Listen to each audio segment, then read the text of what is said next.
We're live.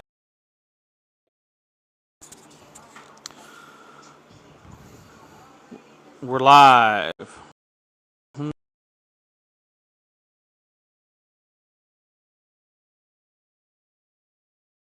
Phone calls in here. What's going on, y'all? And welcome to another live. If you are hearing this on the back end on YouTube, salute. My eyes are so itchy. But I hope everyone's doing all right. I hope everything has been decent for you this week. But if you, like I said, if you're listening on the back end, sometimes basically every time I do post on YouTube. So if you're here from YouTube, like 2 days from now, salute. Thank you for joining me. But we're hanging out tonight. It's a Friday. I like to do these on Friday because I'll be going until the battery dies, guys. We're going until the batteries die. So we're gonna go. Like I said, we're gonna go till the batteries go. I want to turn.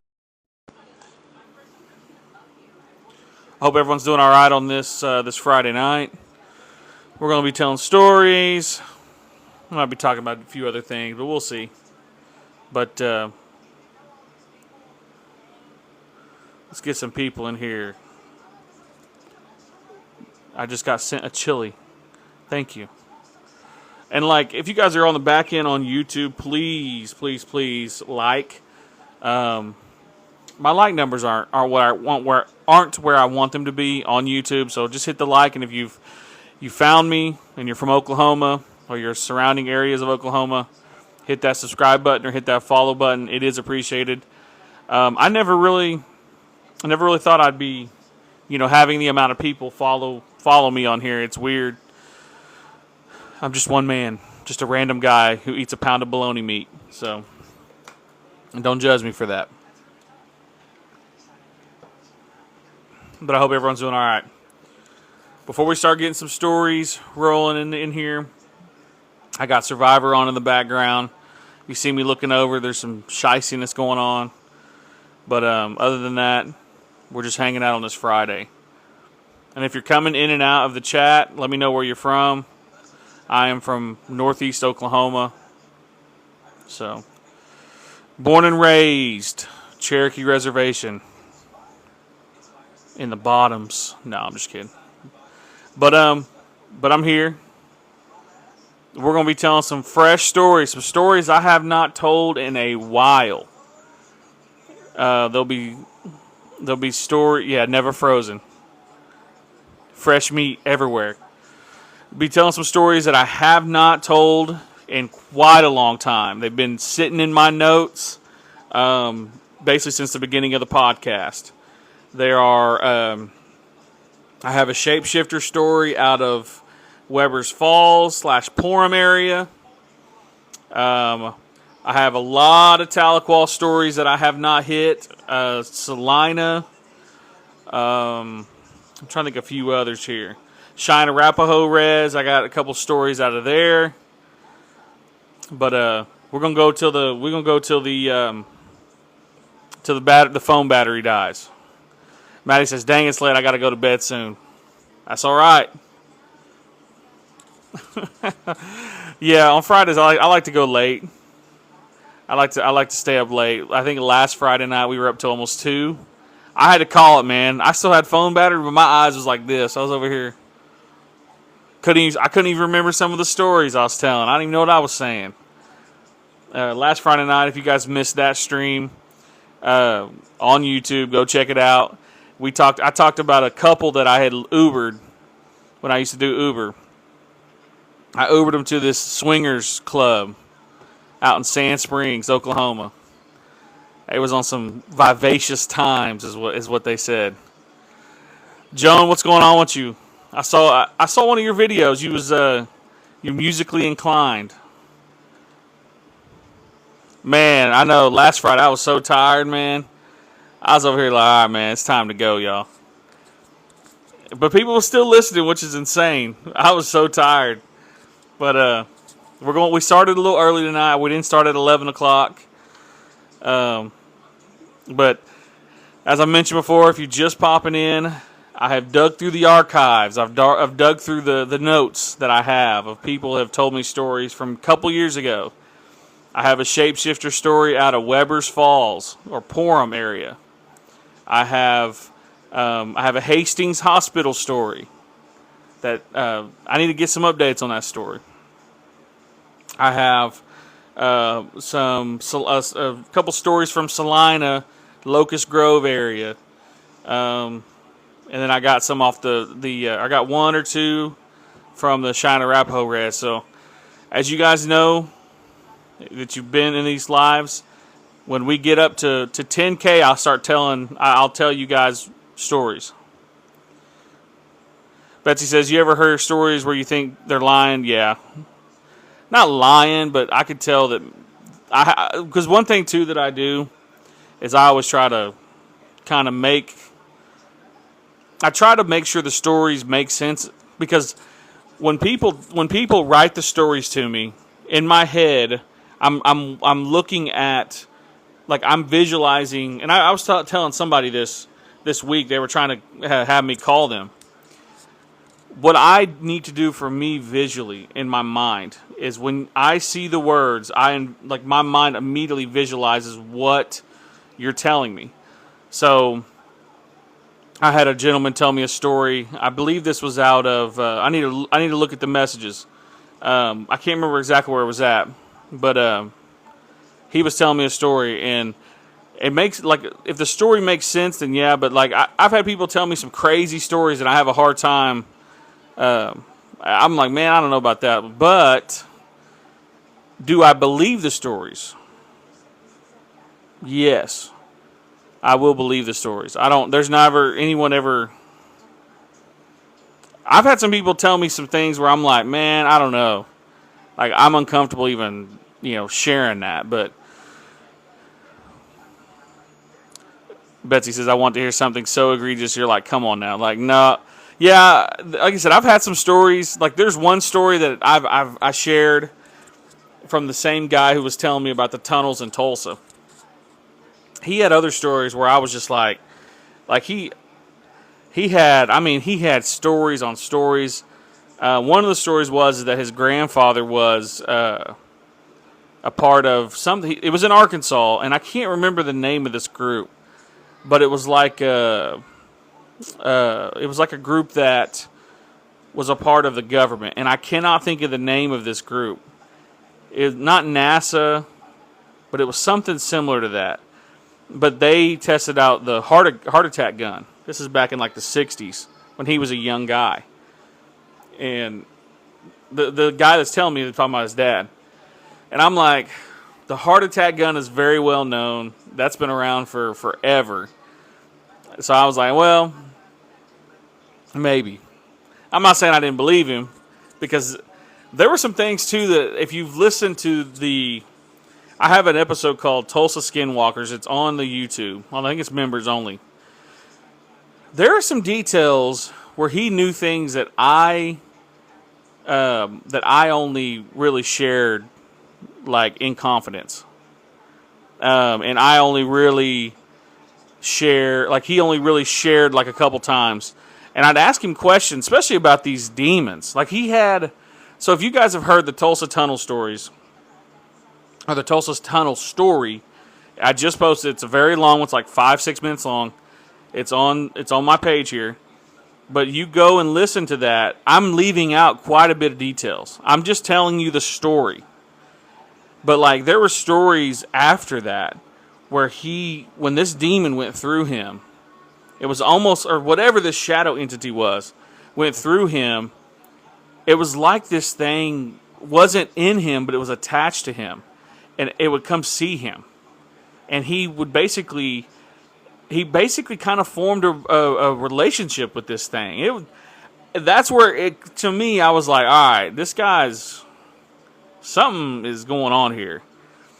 Like, and it doesn't help either that it had like the sigils too. Like, he had those same sigils. And I wish that, I'm about to be working in downtown Tulsa. They keep talking about the tunnels we can use. No, I'm not talking about those tunnels.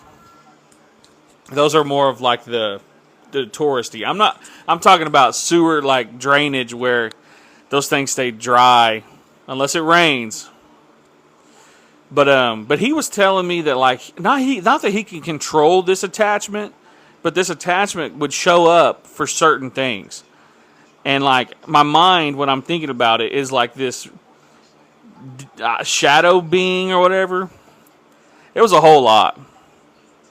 It was a whole lot that he would tell me about. But I think he had somebody. Like I said, I don't know if I believe this. I'm just telling you. I don't know. But it's creepy to me. He had somebody do something kind of crazy to him. And he was into this dark. He started studying like New Age magic. Well, he had buddies out in Cherokee country who, you're not supposed to be sharing that stuff, but they were to him. Teaching him little things, and he started mixing that, and he could basically on command have these things visit people. And he was telling me a story about how someone did him crazy, and he had this thing sent to them, and was seeing them in their room and just tormenting these people, not doing nothing to them, not touching them, just being in the room, being there. A whole lot of just like, and that's a story that I haven't really told, and you're hearing it here.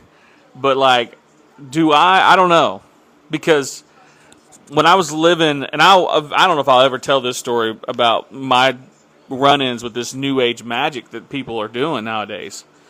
Basically, they'll buy a book and they'll study it, and it tells you ingredients and things like this. And there are different like witchy stores, like a Eureka Springs has one. Like they'll have rabbit's foot, they'll have different types of things where they can make a brew out of it, or like not a soup. That's not what I'm trying to say. But like they'll have things to where they can mix it together and do things. And I don't know if I'll ever tell the story. I'm not going to tell it now. But this New Age magic thing is very, very creepy. I'm not going to lie. But once we get to 10K, I'll tell the first story, and then I'll let you guys vote on which one you want to hear first. No, Joan, I ain't going to tell it here. I'm not going to tell it on here. No, yeah. Absolutely no way. Because it's still, I don't know what the book is. I'm just saying in general. Like people, you can go to a library and find these books. Like you can find the books that if you're looking to get into that, there's bookstores that have them. I mean, all these different places. Like I mentioned just before, like Eureka Springs, we went there and they had a whole store of just like witchy stuff, books, aura readings, things like that. I say witchy stuff, but you guys know what I'm saying.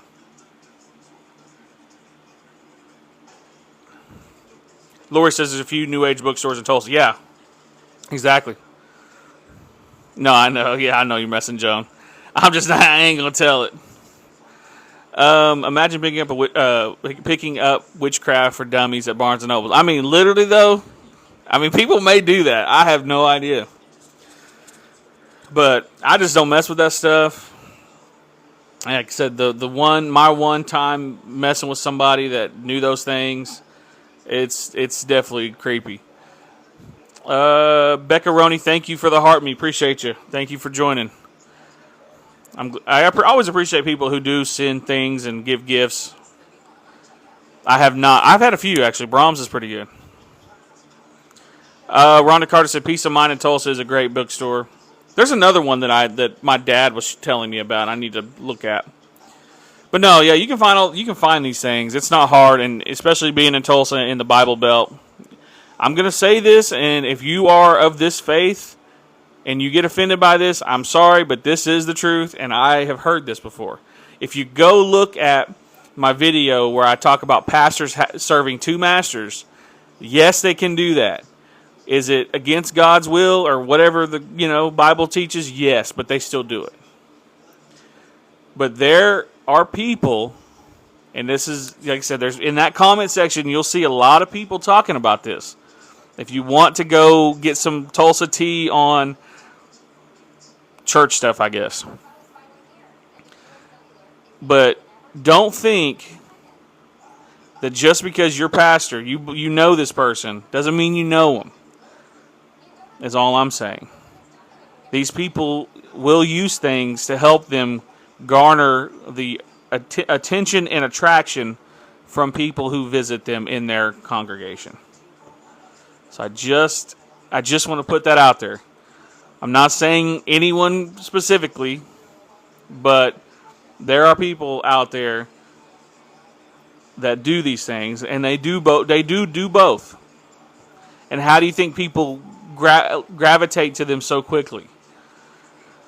It's just something to think about. But once we get to 10K, we're almost there. We're at 8K right now. The two choices for a story is you want to either the Shapeshifter story out of Porham or Weber's Falls, or the I got an LP story too out of Cherokee Country.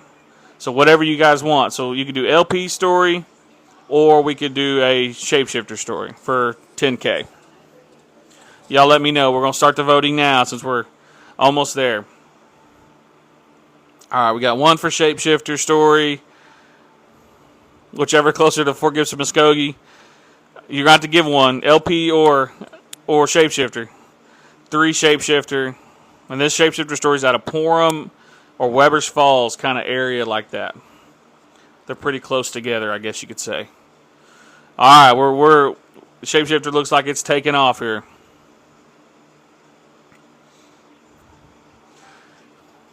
Yeah. Oh yeah, it took over. All right, we'll do that story out of Porham. But it's definitely I'm going to Tahlequah tomorrow. I miss Tahlequah sometimes. I do miss it. All right, we're at 10K. Y'all ready for a story? My fingers. Also, too, if you get arthritis in this live, we got an HSA set up on behalf of you. You just never get the money. I'm sorry. We've kept it. All right, 10K. So this story was told to me by a gentleman who is a longtime listener to my podcast.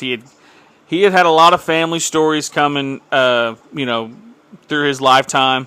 So if he hears this on the back end, I appreciate you telling me the story. And I have not told this story but one time, and it was on that one podcast episode a long time ago. His uncle was riding down the road one evening out kind of Porham, Weber's Falls area. Old timey, 40s, 50s aged car. And he's driving down this dirt road. He starts realizing the car starts kind of acting up. So he kind of comes to a stop and he's looking and he can kind of see something off to his left-hand side. And he's looking and he sees something and he's like, what is that? All of a sudden this head starts to kind of come out of the bushes. And as he's looking, he can't really believe what he's seeing. But as this being, or shapeshifter, emerged, it had the head of a giant wolf. And he's sitting there looking like he can't believe it. What is this? All of a sudden, the car lights start kind of shaking, like it's going in and out. Like it's not quite working, not firing correctly. And he's looking, and he can start to see this thing coming out right in front of the car. And as this being, this person, was making their way across, you could start to see the body go from the man's body and gets into basically a wolf or type creature. But he said when the guy, this shapeshifter starts coming out, he had the body of a man. But as he was trying to shape shift into what he was going to shape shift into, he was a wolf. And then he said he kind of stopped and looked at him for a minute, like he knew you're probably not supposed to be seeing this. And he, once this guy or this, I have a hard time describing him. Is it a being? It's a person, But this person becomes something that's more. As he gets off into the other side of the road, the car fires right back up and the lights go back normal. And he rolls on the road. And the uncle hadn't told that story for years up until, he kind of came out about it.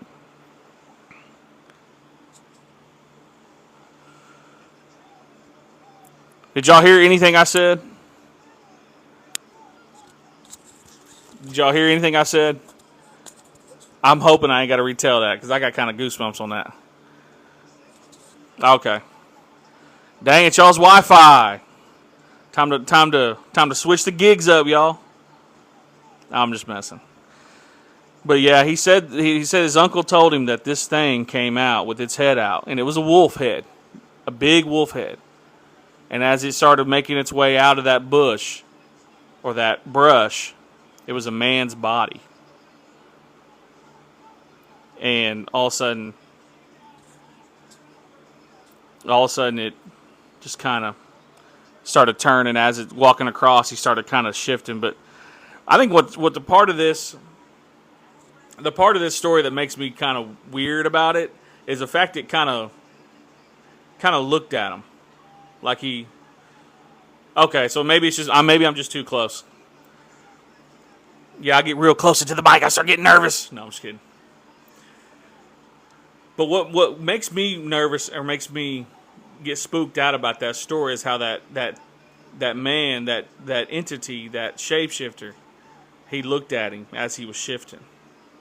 And like you're not supposed to be here. You're not supposed to see this. Yeah. But growing up, dang, see, that's one thing about this live that I love and I hate at the same time. I love it and I hate it because I'll go down like that right there. It reminds me of a story of a pastor who did both medicine and church. This is back old Cherokee. But I'm glad. Okay, I'll just move. I'll just talk further away. Sometimes I get into those stories and I start getting real close to the mic. I apologize, guys. But basically, he said that he didn't tell nobody. He just kind of moved on down the road. Memes, how's it going? Hope you're doing all right. Hello, Miss Rhonda. Thank you for moving that, or letting me know that I need to move the mic. Miss Lori, how's it going? Mr. Trent Davis, what's going on with you, brother? Hope you're doing all right this Friday evening. Miss Bonnie Sanders, how's it going? I hope you're doing all right. Laney, thank you for the heart me. Appreciate it. I'm at 11. It is appreciated. Pretty and beautiful. Hello, interesting stories. Thank you so much. Appreciate that. No, that's one thing too that when I ask people about their stories or when people tell me their stories, a lot of times I had somebody here recently, and I'll tell his story eventually. I gotta do some more reading on it and make sure I really know it. But a lot of people, I always say that a lot of people just don't believe them. That's what they're afraid of, is that they don't believe someone's going to believe them, or that their story or what they've seen with their own two eyes doesn't make sense. You know what I'm saying? And I always have to tell those people, if you've seen it and you tell me, my mind, sometimes it's almost like a database of just useless information, but it's not useless, but it's just, I have useless information in my mind. My wife gets annoyed with me about it. But you see things, you see something, someone else probably saw it around you. And if you tell me, then I will find someone who can see, that has seen something too. And this gentleman, told me his story, and, I'm like, yeah, man, some people have seen that. Lori says, until you experience, it's unfathomable. Yeah, I know it. 1,000%. 1,000%. And I get and this is a lot of non-natives now. Non-natives. In my comments saying, well, I lived here 30 years and I ain't seen nothing. And I always have to, I have to kind of take a deep breath, because I get a little annoyed, because just because you haven't seen it don't mean someone else has. hasn't seen it or has seen it. So if you haven't seen it, someone probably has seen it. And to me, it's disrespectful to someone who's going to tell me their story, and me take care of that story and tell it.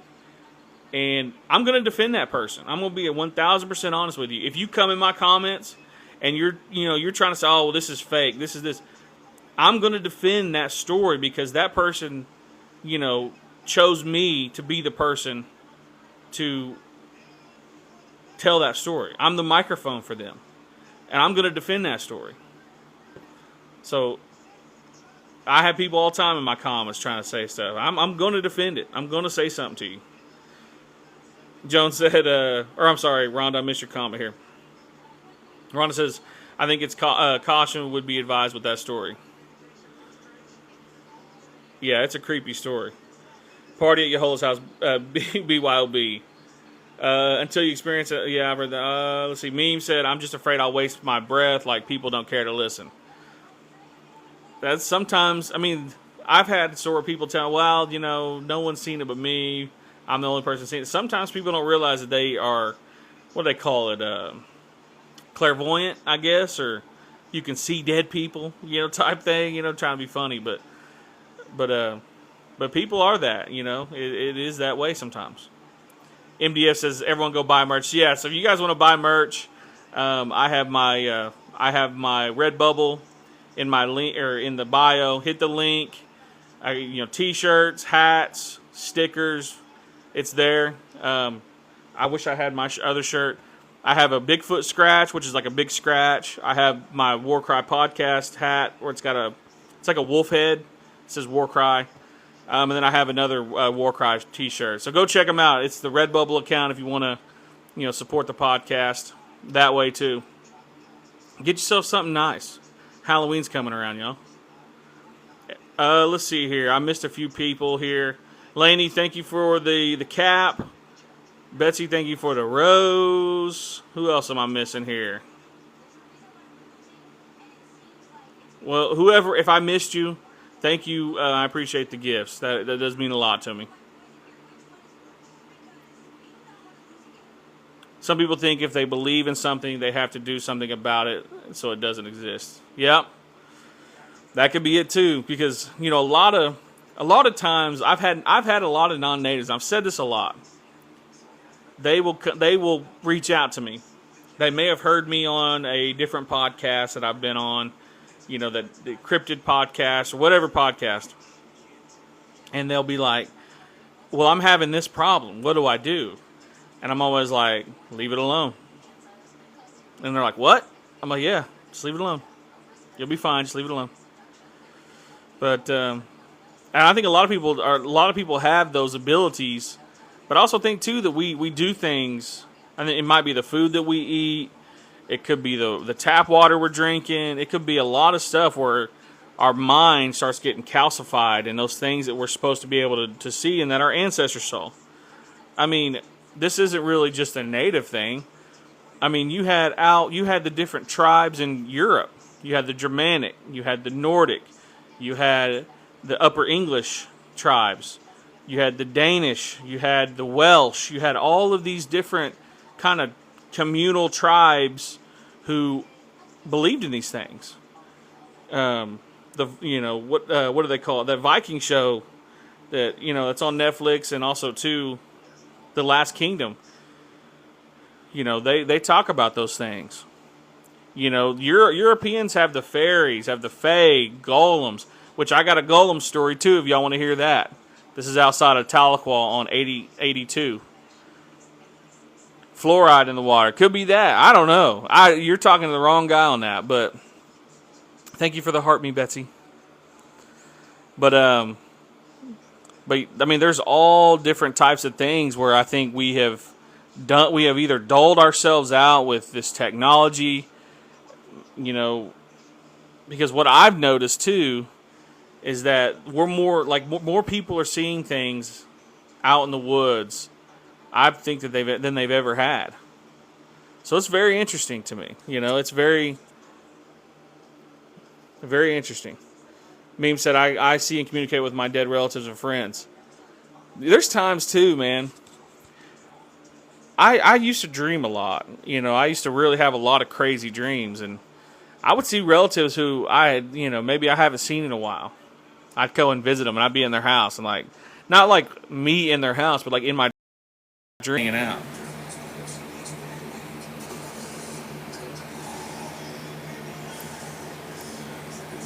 Let's see here. We're on a side group around a natives, so I believe that's another thing too. If you're around a bunch of natives, yeah, you're probably going to understand and believe some of the stuff that we're talking about. Yeah, Vikings is such a great show. Let's see here.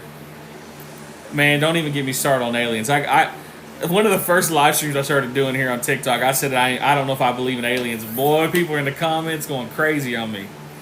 What do you mean you don't believe in aliens? There's something about them, man. It just don't make sense to my brain. What is going on with my mics today, y'all? Hang on.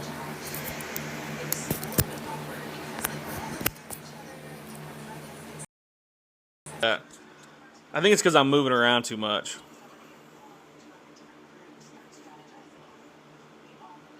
It happens in my dreams mostly. It's definitely real. It took a while to accept it, though.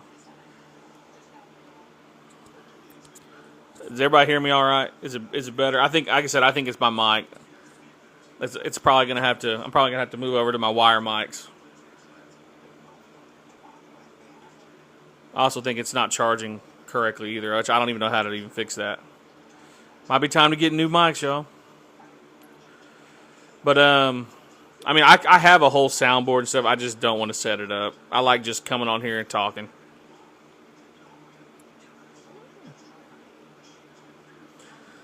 All right, we're at almost 20K. Dang, we're moving along today, guys, or tonight, this evening. Let's see here. Do we want to do a Hastings Hospital in Tahlequah, or do we want to do an LP story? Y'all let me know. We'll start the voting now. Get to 20K. Hospital. LP. Hastings. Three hospital, one LP. 4 hospital, 1 LP. Dang, I'm over here like 1 bada 3 bada 4 bada 4 5. What are those auction guys be doing? All right, we got so Hastings Hospital. We're almost there to 20K, so we'll do Hastings Hospital. But yeah, I love these. Like I said, I tell a story, then I see someone make a comment about something, and I'm like, oh, my mind starts going other places, and I start really thinking about things, and I remember things. Like some of the stories that I remind myself of, because like I said, the stories that I'm telling tonight are going to be stories that I maybe have told one time on a This Is Creepy episode 1, beginning of the podcast. Podcast will be 3 years old. 3 years old in November. So like November 14th, I think. I'll have 3 years of this podcast. I need to start working on episode 100. I'll be having Rod from Lodge Tales. He's Blackfeet. I've been trying to be consistent, but man, it's fall. We got I'll have a bunch of guests lined up for Halloween. So every Halloween season, I have I'll go crazy with the content. I'll have all types of people on, people you've never heard of, that will tell interesting and great stories. Eventually, Joan, Lori, thank you. Appreciate that. Joan says do a public event. Eventually, I will. I will get into that. I've had some guys out of Ohio try to see if I wanted to do one. I've been invited, I think, twice now to do Honobi in Southeast Oklahoma. They wanted me to do basically a presentation, which made me feel like I was in college again, and it kind of gave me PTSD. But they wanted me to go down there and do it. Like I said, I'm not really. I'm just me. I'm a weary traveler, is what I like to say. Plus, also too, it's a lot of. I'd have to do slides, and I'm more of just a. I'm more of just, I'm going to go up there and tell you a bunch of stories and you ask questions if you got any. I've definitely pondered maybe like renting out maybe like a facility for one night. I have some people in government who I could probably get a pretty decent rate and do like a live storytelling event where, people come in and tell their stories live, type thing.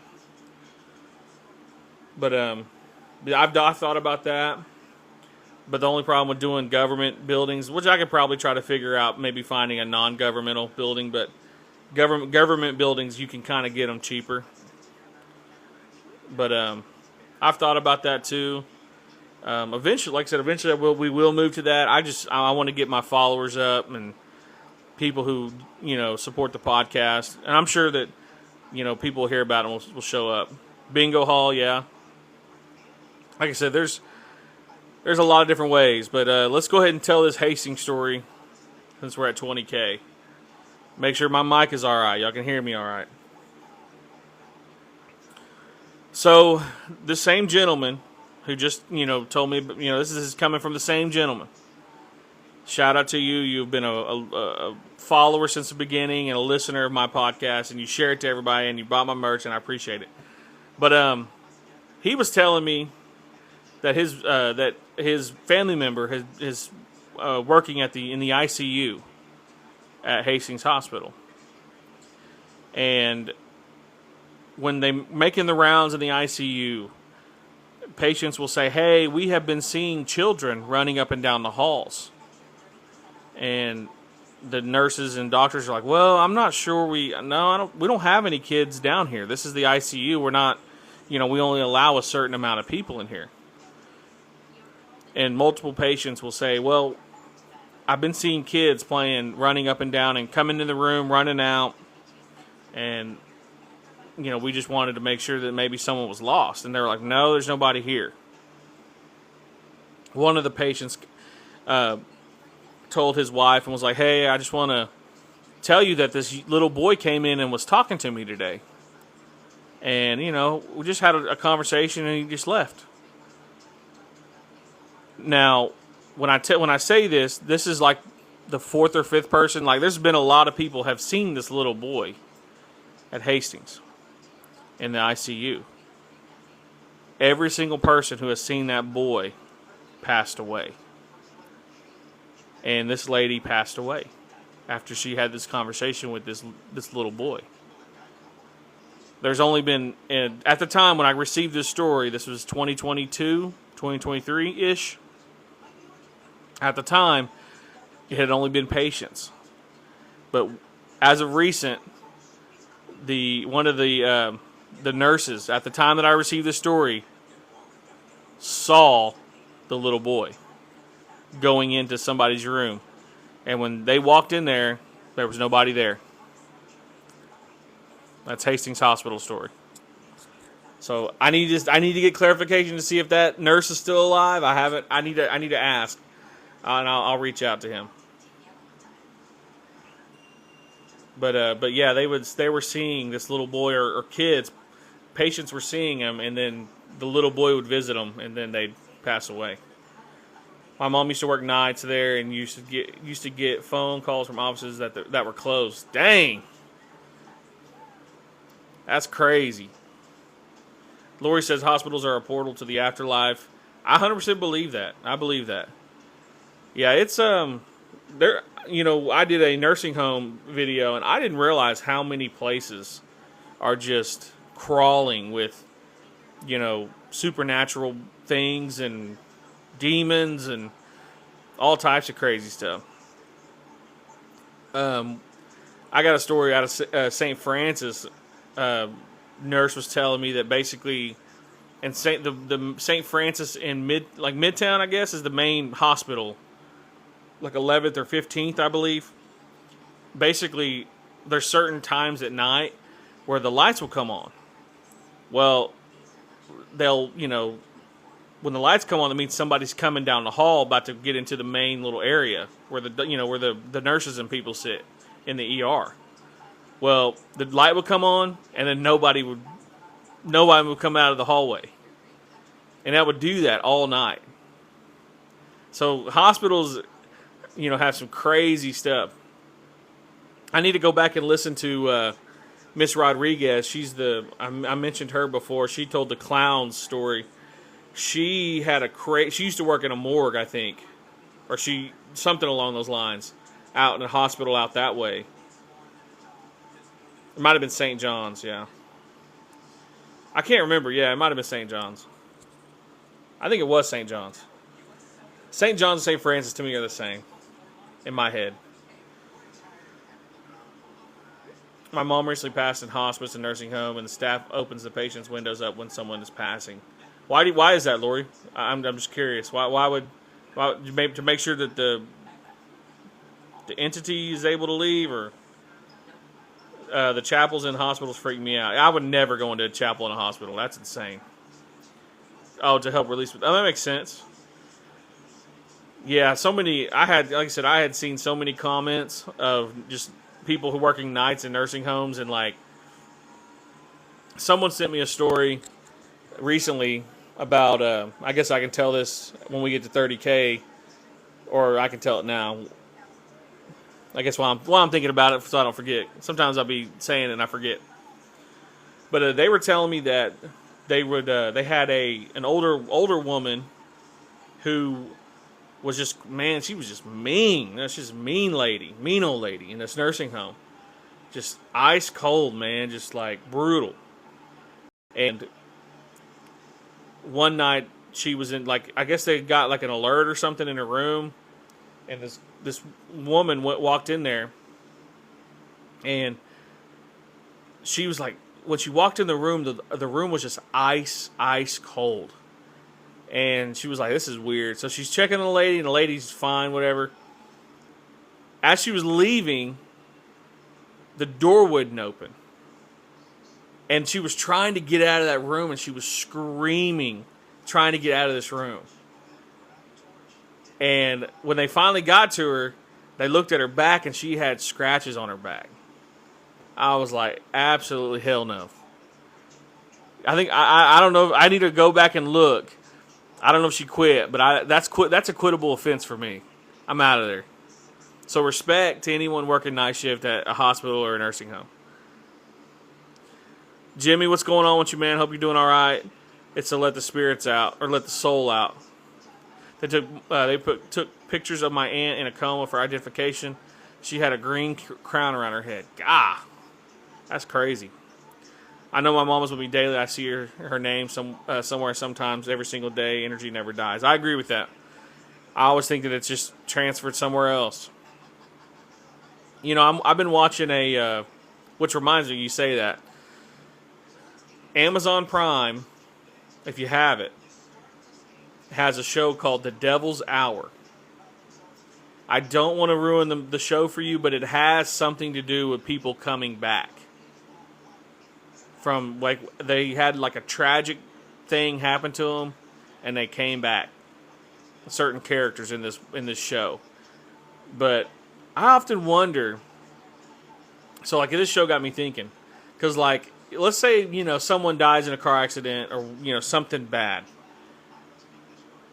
and they're reborn in their former self without any memories in a different timeline.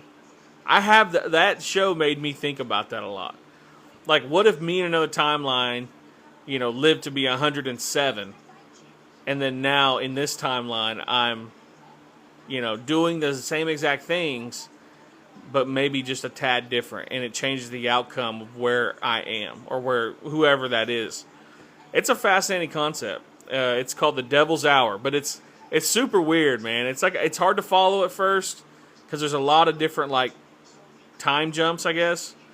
Or there's like little cut scenes where you're like, what the hell? But it's good if you haven't seen The Devil's Hour. MZ Lolo says, I have a personal Bigfoot story from Southwest Oklahoma. If you have a story that you want to tell, and you want me to tell it on a live stream or on YouTube, send me a direct message, and I'll get back, and we'll go back and forth, and I'll ask questions, because I just try to get details from my mind, from my brain.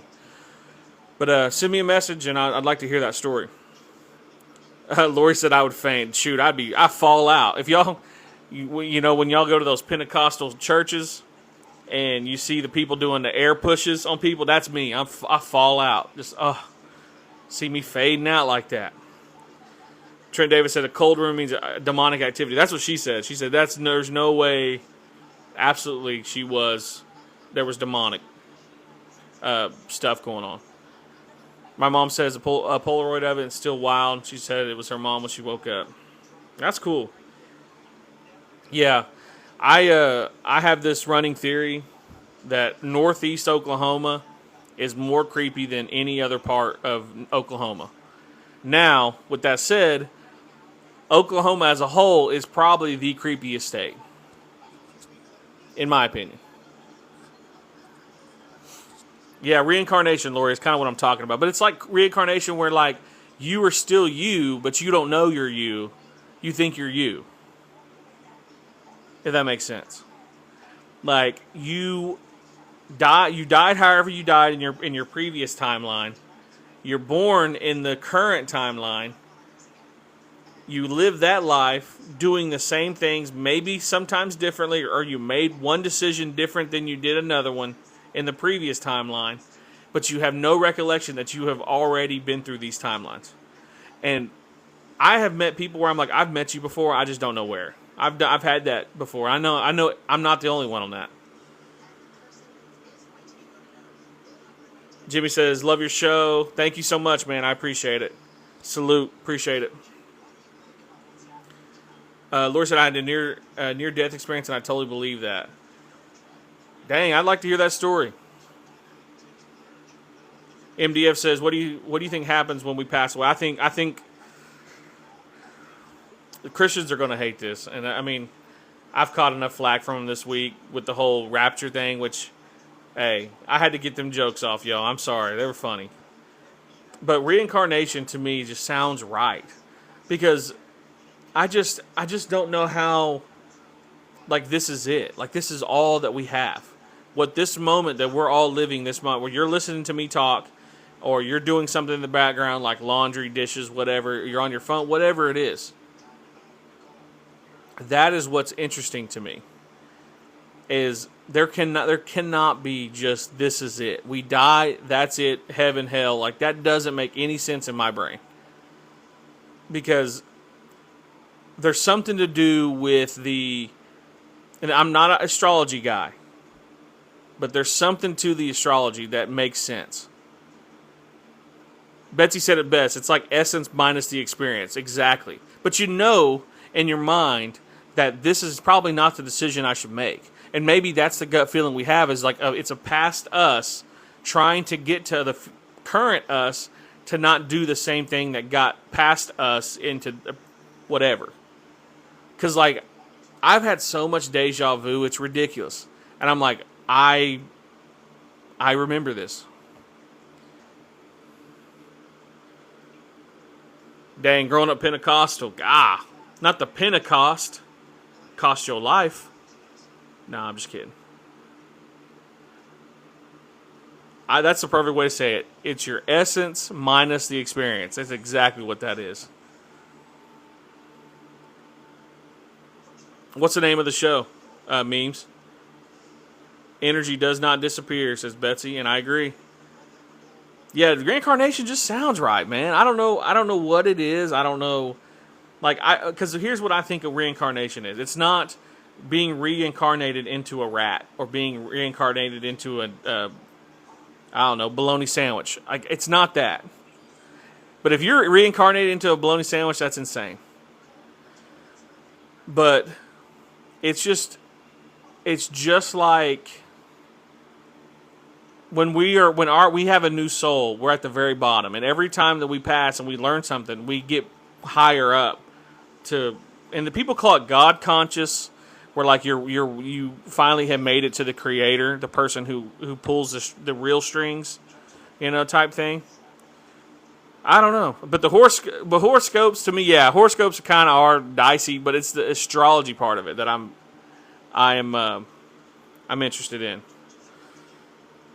A lot of answers in astrology. You know what, man? The astrology girlies. I'll be on one. There's one lady. Her name is like Catherine or Kathleen. She has been banned on TikTok. I can't tell you how many times for her slander of boomers. So if you're a boomer in my chat, I'm sorry, but she be hitting on some of these boomer takes that she has. But I guess a bunch of boomers rallied together and got her off TikTok. But she does astrology, and she's been doing astrology like on future stuff that she's hearing in the news. And I'm like, man, this sounds bad. It sounds whatever's coming. It does not sound good. Chaos, what's going on with your brother? He's gonna live forever, is what he's saying on here, because he's chaos. Laney, thanks for the chilies. Dang, sent like 3,500 chilies. I appreciate it. Yeah, a lot of religious trauma from the Pentecost. I always call them the Pentecost because they be costing. Make sure you pay your money. Man, some of those charts, I'm like, how do you understand where the lines are going? The lines are all crazy on here, and I'm like, man, what is going on? But they explain it, and I listen. Because, like, if we think about it, too, and, like, I heard something crazy about Genghis Khan, which basically he's like our butterfly effect. Which I'll probably talk about that here pretty shortly. But that's been on my mind, too, today. Astrology is science, and it's very in-depth. There's something to it. Ashley, thank you for the rose. I appreciate it. MDF says, I feel like our doppelgangers are us being reincarnated. You know what's crazy? I often wonder, too, if our doppelgangers are basically us in a different timeline, and we just happen to meet up. Like, maybe they might be a couple years younger or a couple years older, and we just, I've heard. I mean, I had one lady send me a story about a town. I want to say she was in Ohio, maybe. I can't exactly remember. It's somewhere in the Midwest, and she was telling me that like people were saying that they would see her different places, and she was like, I don't live there. I don't know what you're talking about. And they're like, no, we saw you.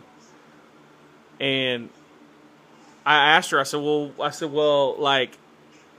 Is it like, does it look like you? And like literally someone took a picture of this lady who looked, she said it looked just like her, and it like literally scared her. And I said, do not cross, because I have read into, because doppelgangers is a German legend. Like that's where that comes from, the Germanic tribes and Germany as a whole. But you're not supposed to run across your doppelganger, or one of y'all gotta pass away.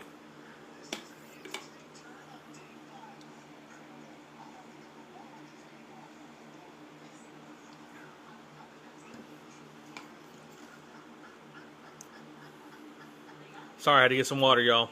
I'm doing a lot of talking. Reincarnation show is called Who Was I? It's so good. This guy does past life regressions. Is that real?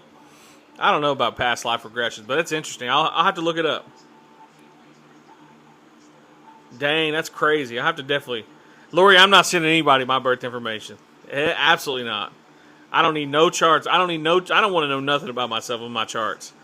Because I've seen on TikTok where people were sending in their birth charts, and something like people were like, some of these people have the most egregious charts, and I don't want to know that I have an egregious charts.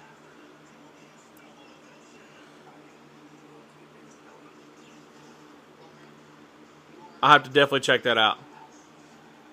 I just don't want to know. I do not want to know.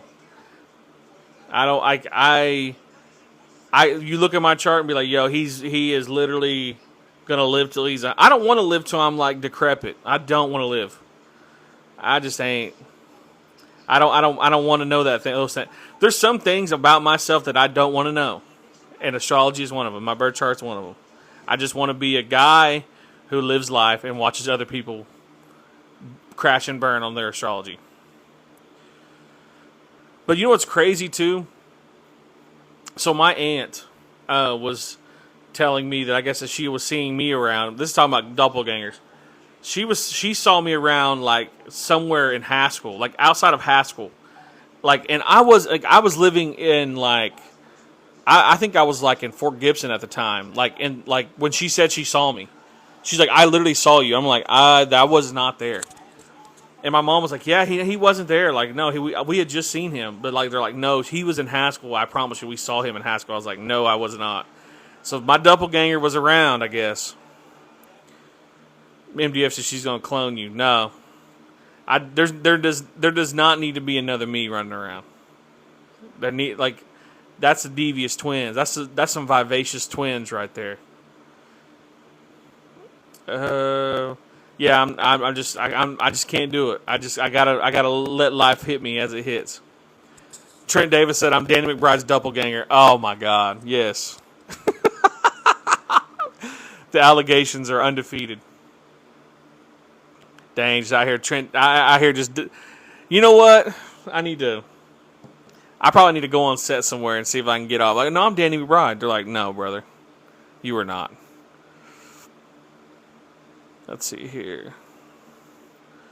All right, we're almost at 30K, and I will tell. Let's see here. What story next, guys? 30K. 30K. Dang, my stunt double. I know I'm out here doing all the crazy stunts from the back. Never see my face, but just the side profile.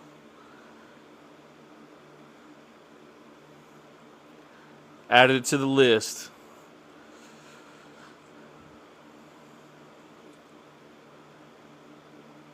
Let's see, but that's where these celebrities be looking like regular. Nah, Danny McBride is a regular dude. The dark side of y'all are killing me right now. The dark side of Danny McBride, just a nasty. I'm a nasty guy. I'm the trailer park version of I'm the trailer park version of Danny McBride. Just trailer trash, garbage, hot garbage. Garbage. I eat bologna meats. That's it. Me and him probably eat bologna meats together. Now, you know what's disgusting? I'll tell y'all this. Absolutely disgusting is when you do eat a pound of bologna meat, you don't have the meat sweats. There's no meat sweats involved. So, Danny McBride is the trailer park Danny McBride. That's a good one. Y'all gonna make me fall out like the Pentecost. Oh. God, the pound of bologna meat. I know, man. Barbecue bologna meat. Yes, it's great. See, I don't just like saying bologna. I gotta say bologna meat. Speaking of bologna meat, me and my wife are sitting here watching PBS, and we were watching the Japanese section of that. Boy, I ain't never seen so much bologna ham hock in my entire life on these guys' booty cheeks. Them guys out there with them little things on. I said, dang. I don't even swing that way, but I was like, God, they got cheeks on them. Dang, that sounded crazy. My bad, y'all. But they was slamming on each other. I was like, God, this fat is moving. Just cut the bacon off their back. Fry it. They fall out, crawl on the floor, all kinds of the Pentecost, man. I tell you what, unexpected cheeks. I was not expecting 5'7", 300-pound sumo wrestler cheeks. I just was not expecting it. All right, y'all, we're almost at 30K. Let's see here. What story should I tell next? We can do an LP story. I got a few LP stories, actually. I got one guy, Jared Davis. He's a Cherokee treasure. He's marble. He plays marbles, but he had a run-in with an LP when he was a younger guy. I'm trying to think of what else. I was going through my notes trying to remember things. Baloney cheeks is crazy. No, I'll tell y'all what, man. Like I said, if you're Pentecost, yeah, let Trent hear his LP story. I know Trent's been asking for one for like 3 days. Every time I go live, he's like, when we gonna tell an LP one? But no, like I said, I'm not trying to say I'm hating on anybody falling out over Anakin Skywalker's the Force like this, the Force, and he just flies back. That just looks crazy, man. How y'all gonna air slap? Y'all just be like this. and you fall out.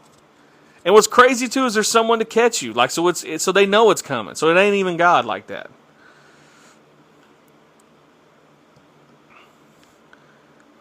Dang, you can already tell my eyes is going bad. I'm over here like trying to read like I'm second grade. LP story, but it's little kids' toys, and you tell us you tripped on one. Man, don't even get me started on that. On my kids' toys laying on this damn floor. That's crazy work. Being all, I know, for real. They just be falled out. And then sometimes they be laying. Someone was saying they land on blankets, so the fall ain't even that hard. Nah, if you're gonna fall out for God, you need to fall out on concrete. I want to see if you really love God like that, in that way. I just want to see you fall out, like nobody catching you. Let your head hit the back of the concrete, bust open, blood everywhere, and then you need to drink it, because that's how you know. See you drink that blood coming out the back of your head. Then now you got brain damage, so then you believe in God more. And then what's crazy, you start believing that the rapture was happening this week. Nah, tripping on kids' toys, you know what? That'll send me straight to hell. I start cussing, man. You don't know what sends me to hell? It's tripping on kids' toys. Like, and especially in the evening time, my kids got these little building blocks where they're not building blocks, but they stack up like blocks or whatever. But when you undo them, you can kind of like balance on them. So it's like a little small whatever toy. Golly, I'll be kicking those things around. Dang, we're all raptured out right now. What if we're all in the rapture right now? And what if the rapture is just me talking? What if you're being raptured right now? Yeah, I was about to say, this is the Rapture Rejects meeting. Because I ain't going to lie to y'all. TikTok been kind of dry last few days. Just the last few days, I was like, man, there must be some people missing. And it's everybody who has deleted their accounts. Because they thought that the rapture was going. All right, 30K. Let's tell an LP story. So so I've heard this from a gentleman who lives out in Tahlequah area. Dang, Ashley, I appreciate it. Gifting me up right now. Dang, she's like what's crazy about the notifications? It'll say, like, the more that you send, it's like, all right, you're 2, you're 3. Well, I appreciate them all. Thank you so much. But this story comes out of Tahlequah. But I've heard this also from Muskogee Creek story too. But like this, so there was a guy, or this guy. I'm trying to be very vague about this because I don't want to give anybody's names. So this guy sent me this story about his brother. And one day his brother was looking outside. And what was weird about this story, too, is it's kind of creepy. It's real creepy to me, but I feel like LP does this. But they were looking, so this brother was looking outside, and he sees LP kind of off a little bit. Kind of off down a little bit where they live next to, like, this spring or this creek. And he looks over, and he sees him, but he's like, the weird part about it is that LP was talking to him as if he was sitting next to him. So he's sitting in this house looking down, and he sees an LP in this creek that they live next to, and he's talking in Cherokee to him. And he's like, come on, I want to show you something. So he basically thought it was kind of weird that, like, how am I able to hear this LP right here through the walls? So he's like, well, I guess I'll go. He opens up the window and he crawls out. LP was like, come on, keep coming on. Like, just keeps talking Cherokee to him. And he said that it was like when he stepped out the window, this is how his brother described it, is he stepped out of the window and it was like he was already in the woods, but he was further down. So, like, once, after a few times that the LP was talking to him, Cherokee just kind of distracted him a little bit. He said his brother kind of started looking around again. He said, oh, like, I'm not even nowhere near my house. But, like, what he remembered is when he stepped out of the window, he was, it was like he was already in the woods. So it was weird. So they eventually, he realizes that he's out, he's in the woods, but then he's in front of a kind of a rock facing, kind of a boulder field type thing, but it was like a rock. And LP goes, well, come on in here. Well, I got, I want to show you something. So they open up the door of this boulder cave. It was like a cave, basically. And there was all these copperheads. And there was like a little path. And he said his brother was real scared. He didn't want, and like I said, he's a little kid at this time. And he said he didn't want to say nothing, or he didn't want to like go in there because, that's copperheads. They'll get you. And the LP says, nah, they're not going to bother you, unless you're going to act crazy. And he basically goes in there and I can't remember exactly, like, his brother really didn't remember really what he said. And I didn't ask. Like, I just was receiving the story and was just trying to process it. But, like, he never really, remembers what he was telling him. And I've heard that, like, this has happened in Muskogee Creek, too. And basically kind of they mess with your mind. Like, they give you too much information about the world. And it kind of makes you, kind of fried out. Like, too much. It's just too much for our minds. And he said his brother didn't really remember, but he said that he wanted to go home. And so the LP kind of took him. He said, you don't need to talk about this for a long time. And he said that his brother couldn't remember how many years or days or whatever, so he just never said nothing until they got older. So he said literally it was like a snap of their fingers, and he was back at his house. And when he got back, he had been gone 2 days. Gone 2 days. They was worried. They was real worried about him. 2 days. Imagine your kid sneaks out and into the woods. Nobody can find him, and gone. Now, I had heard a similar story from a Muskogee Creek book. It's a famous story in a book. I want to say my one of my relatives wrote this book. But something similar. It's not quite the same. It is kind of similar in some aspects, but they do those. Like, I have heard, like, this is where missing 411 is in my mind, because people will go to boulder fields and disappear and never be seen again. So I don't know. It's interesting. I never even thought of LP for missing 411 until someone at a storytelling event was like, you know what? I think that's what's going on. I think that there's something to them taking people. Dang, somebody getting hit. Some comments in this live are filtered to protect the community's experience. Y'all's out here wilding out like that. Out here just talking greasy. Let's see here. Thank you, Ashley, once again for all the gifts. Crystal, thank you for the follow. I appreciate it. Meme said they're tricksters for real. Yeah, they are. I mean, another one, too, told by Jared Davis, I mentioned before. He was, he hog meat. He does hog meat, and he does Cherokee marbles. And he teaches the community, the Cherokee community, how to play. Man, I ain't gonna tell you a lie. Them dudes be taking that thing serious now. I don't even mess around with them jokers. But he was telling me one night that they was playing out kind of late. It was getting dark. And, sometimes when you got a ball lined up, you hit it as hard as you can. You send their ball flying off. He said kind of off into the woods a little bit, but he said his brother went out there chasing that ball, trying to get back in the game. And he looked, and there was a LP looking at him from behind the tree. He said, Ma, he took off. Took on back to the house. Didn't even pick nothing up. Just left. I was like, ugh.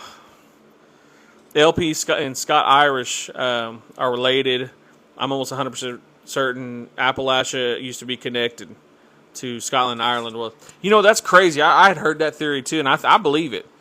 because there's certain parts that of Ireland that if it wasn't broken apart, it would fit perfectly into where the Appalachian Mountains were, because it goes like obviously it goes through the eastern part, and then it kind of goes off this way, kind of tails off into like North Carolina. Yeah, MDF said them dudes be playing out till early morning. I know they be seeing all types of stuff. Ashley, once again, the roses, the heart puff. Thank you so much. That really means a lot to me.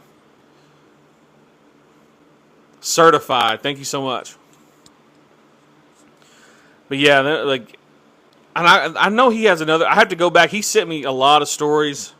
I know that he had seen some. I want to say that he had when they were out somewhere, and next to a school, there was an old abandoned school, but they could hear something about kids. I'll have to go back into my notes, but that's if y'all ever watch Cherokee Nation's YouTube, he's on there a little bit talking. He'll be frying up hog meat, which I need to try it too. I ain't never tried it. He trying to get me out there for the holiday last year, and I was hooping.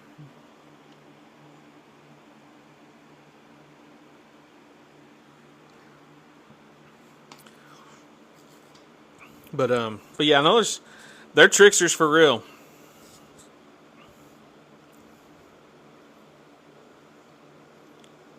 Hey, do you know him? MDF, do you know him? That's a good guy right there. Dang, Trent says, bro, let's pull an all night. I don't know if I got it in the tank, buddy.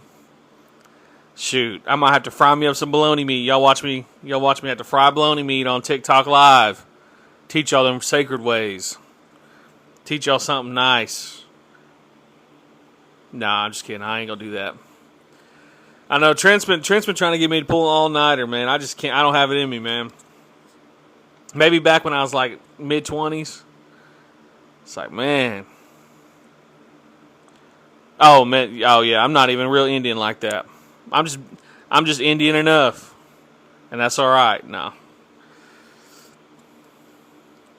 I know. Trent's trying to be in here all night. He's got 19 energy drinks. He's about to have a heart attack. He got so many dang energy drinks sitting next to him. But we're almost at 40K. We're chugging along on this evening, this night. I'm trying to think of what else. So I just told LP. We got Shapeshifters out of the way. Ooh, okay. I got 2 stories out of a hospital in Tulsa. 15th and Harvard, if y'all know where that's at. 15th and Harvard here in Tulsa.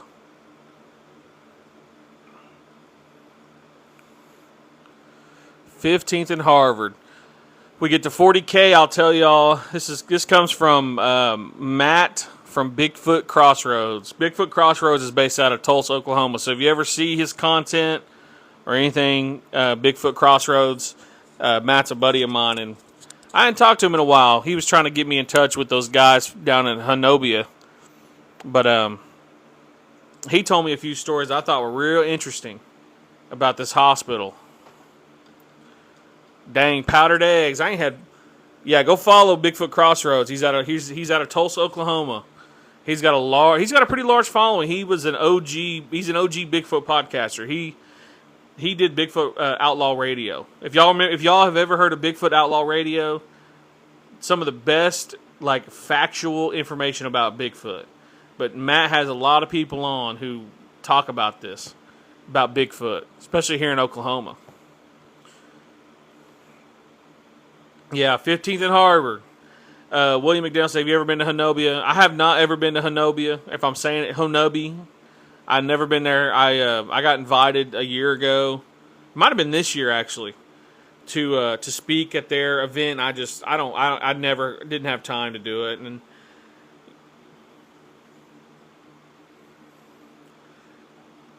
eventually I'll tell eventually I'll tell that I want to say my pawpaw on my mom's side was down there in southeast Oklahoma and had some weird stuff happening. I'm gonna have to ask him. Maybe I'll tell that story. Dang, you just ride down the road. You better check them locks. Make sure the ghosts don't get you. William said took 4-wheelers into the mountains down there one night. It's uncomfortable. I've heard that it's real creepy down there. I've heard it's real creepy down there. Stellar says, have you ever heard any stories of Claremore Indian Hospital? I have not. My aunt used to work there. I might have to ask her. She had worked there for a long time, so I might have to ask her. But I just haven't heard much about that hospital specifically. I know that they just be pulling teeth over there. I know. I said, y'all got a dentist? She said, nah, we just pull teeth. I said, God bless. Out here looking crazy with no teeth. We're out here just looking rugged. But we get to 40K, I will tell you a Tulsa hospital story. They're kind of creepy, but they're kind of like one of those like you ever heard a story that made you happy, but it was creepy? It's kind of one of those. It's kind of one of those stories. It's from Matt from Bigfoot Crossroads. So go check him out, and if you ever comment on stuff, let him know Yahola Tiger from Warcry Podcast sent you in the direction. And also too, if you guys want to hear episodes, like full episodes, or if you want to join my YouTube, the link is in the bio for YouTube. And then if you have Spotify, Apple, I'm slowly but surely uploading all the past live streams to Apple and Spotify, but they're all up on YouTube. So go subscribe on YouTube. It is appreciated. And then also, too, if you have Apple or Spotify, go follow me on there, too. Yeah, my name's Yahola Tiger. Yeah, that's really Indian. Most Indian guy you know. No, I'm just kidding. But yeah, my name's Yahola Tiger from Northeast Oklahoma. Born and raised Cherokee Reservation. Real rezzed out. Trailer park kid. I was trailer park trash. So shout out to everybody who's raised in a trailer park. You understand the vibes. Poto's weird, creepy. I heard a lot of stuff from there, and the vibe is weird. I haven't heard anything from Poto. I have not heard much from Poto. 40K, Mr. William called it out. So like I said, Matt from Bigfoot Crossroads was, he had shared stories with me, and so these are his stories. So he got into a real bad accident years ago at this hospital of 15th and Harvard. I think it's called the Old Doctors Hospital. It's abandoned now. I guess like ghost hunting people go in there now. But so he was real bad in the hospital, ICU. But every day this nurse guy would come in and ask him, like, how are you doing? Everything all right? Are you doing fine? Is everything? And he would go, yeah, everything's fine. And this guy would check on him, talk to him, having just a normal doctor patient type thing. And as the weeks goes on, similar stuff. So for 2 weeks, this guy, he had been seeing this doctor come into the room. And basically just like, checking on him. They were really happy with this doctor. So him and his mother, went to the head nurse and said, hey, Dr. So-and-so with the shell necklace. Man, we really liked him. We really appreciate him checking on me, He kind of was telling his mother, because it was kind of a real serious accident, telling him, hey, he's going to be fine. He's going to be all right. And his mother was, just really needed that in that moment. The head nurse goes, well, let me try to think here. Did he get a name? And they're like, well, we don't really remember. But he would come in and check in, just real quick and leave. And she goes, well, I'm sorry, but we don't have any doctor or any nurse fitting that description or anything like that. So they don't know who was coming into his hospital room and checking on him. And that's out in Harvard, on Harvard here in Tulsa. It's old doctor's hospital, I think is what they called it, or something. That's what he kind of described it as. Dang, Dr. William Knife Man. Well, what did he do? I can't do that scream, man. That scream is hilarious. Nah, don't yo, that was crazy. William Knife Man. I'm sorry, y'all. I had Doctor's Hospital, yes. Second story, same hospital.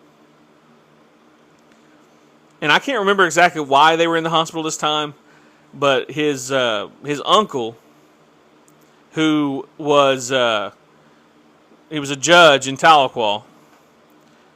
They were there visiting someone who was in the hospital, and his uncle went into the kind of the patient or the coffee lounge where the coffee is, where people can come and go, get coffee, whatever.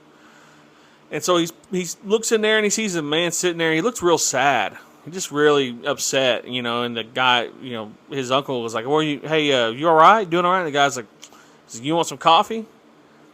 And the guy's like, "No, I don't know." So he's like, "All right, man. Well, okay, So he kind of just kept looking. He got his stuff, got his coffee situated. He turns just for like a half turn,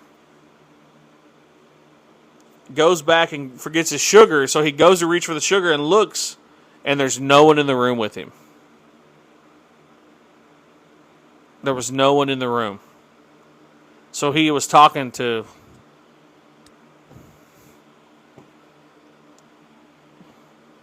So he basically was talking to someone who might not have been real. But yeah, he said it was a real guy who was real sad, just real upset looking. He asked him if he wanted coffee. He said no. And he said, okay, well, have a good day, blah, blah, blah. Turned, forgot his sugar, looked, and there was nobody there. And he was standing in the doorway. So no one could have came in and out. One way in, one way out. It's creepy. F going to any hospital, no thanks. Yeah, I hate hospitals too. I always get so much anxiety going to those things, man. The house I live in was First Hospital Doctor in Wagner. Okay, built 1894, right next to a morgue. That sounds awfully familiar. My parents are just outside of Wagner. It's haunted, but there's a benevolent protective spirit that protects us. A lot of activity here. Dang. Yeah, I mean, I know people always talk about, if it's probably a demon or it's a demon masquerading as this or this, and I don't know what it is, I truly don't know if there are spirits out there that protect us. I think that there are, but I also think that this is kind of crazy, but I just wish I knew. I'm such an inquisitive person. I wish I knew why these spirits stick around. I'm always wondering about that. Why they don't, leave. Guardian angels, yeah, that's true. Maybe a guardian spirit or some sort of, maybe an ancestor type thing. But as I'm sitting here thinking, when I was living up in North Tulsa, my mom had stopped off at the Quick Trip. I want to say it was on Yale up in North Tulsa off Admiral, but I can't remember. But she was walking, she gets out the car, and she sees a guy sitting there on the, kind of homeless looking guy. And, she walked in, the guy's kind of asking for money. And she said, well, I'm going to go in here and get something. I'll get you something, whatever. It was real hot that day. It's like 100 and something degrees.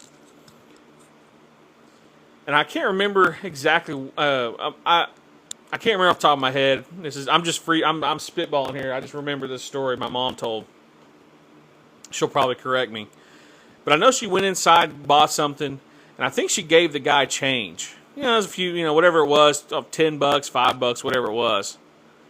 And when she was walking back and she gave the guy whatever she gave him, he said her name. He said, thank you. and said my mom's name again. I said my mom's name.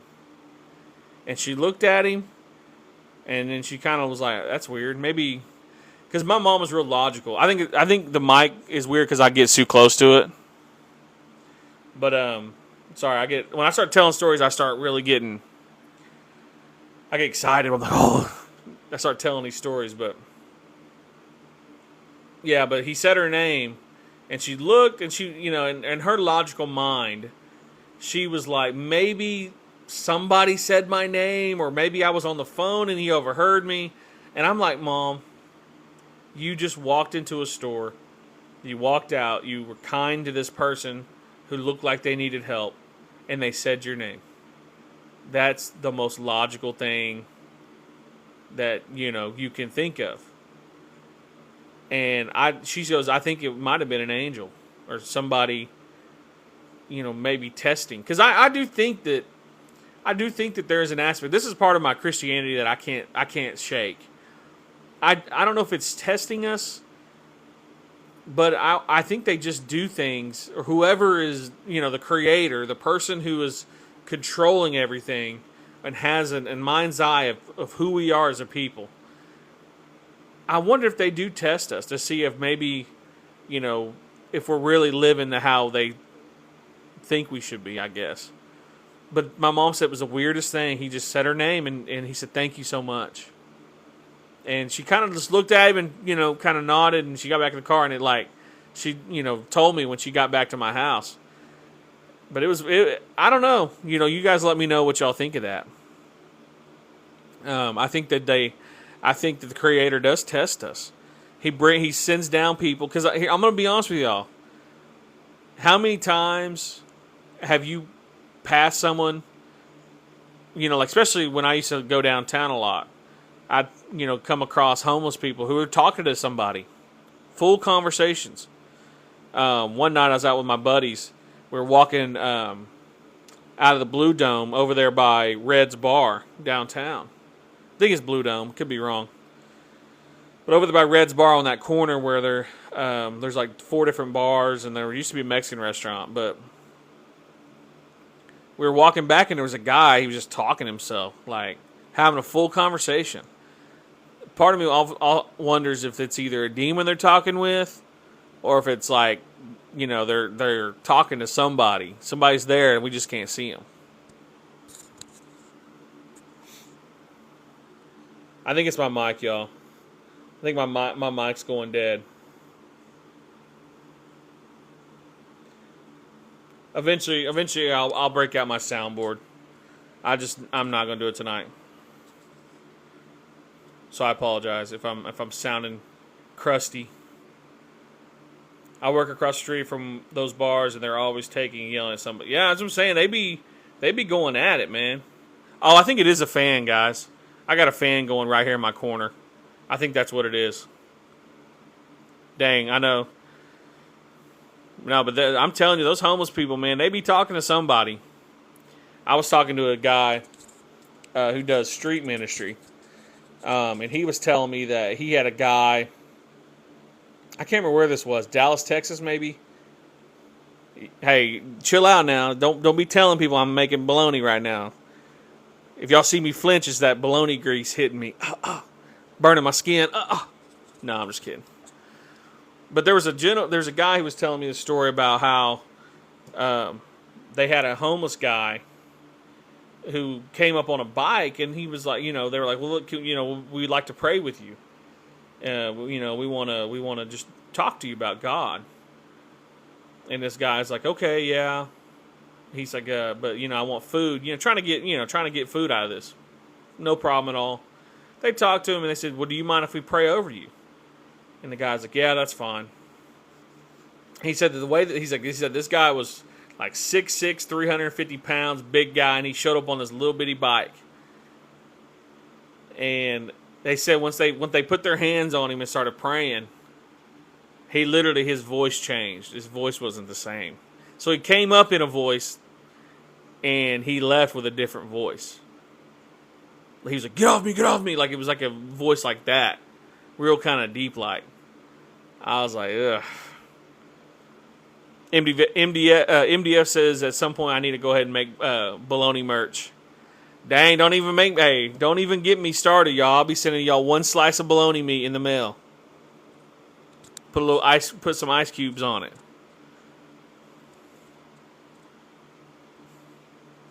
But yeah, it's crazy out here. Like I said, I think that was out in maybe Dallas or somewhere, some big city. I can't remember exactly what he said. Now I'm gonna send y'all a quarter of a slice. I can't be having y'all get too addicted now to the bologna meat. Imagine eating a slice of bologna, smoking a cigarette. How Indian are you now? You have just raised your blood, your native blood, to 100%, maybe even 150 if you smoke 2 cigarettes.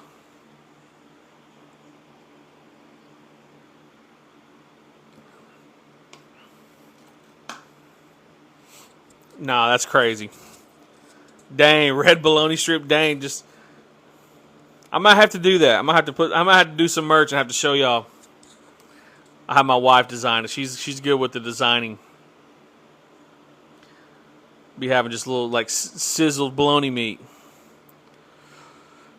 But dang, it's already 11:15. Y'all thinking I should call it? Got 11 of y'all, 12 of y'all, 13 of y'all. How many of y'all's in here? Should we call it, y'all? Just want to ask. Should I call it?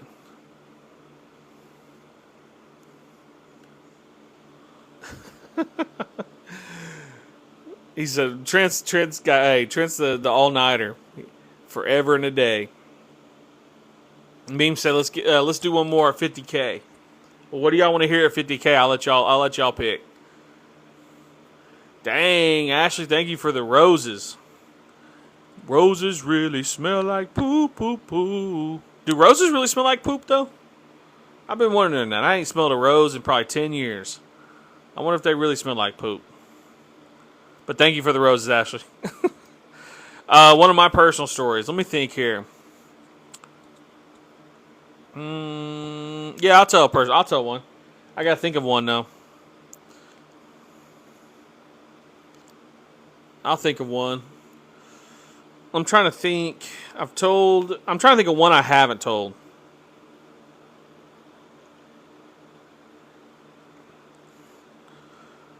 Man, I'm really gonna be thinking about this because sometimes I forget which stories I tell.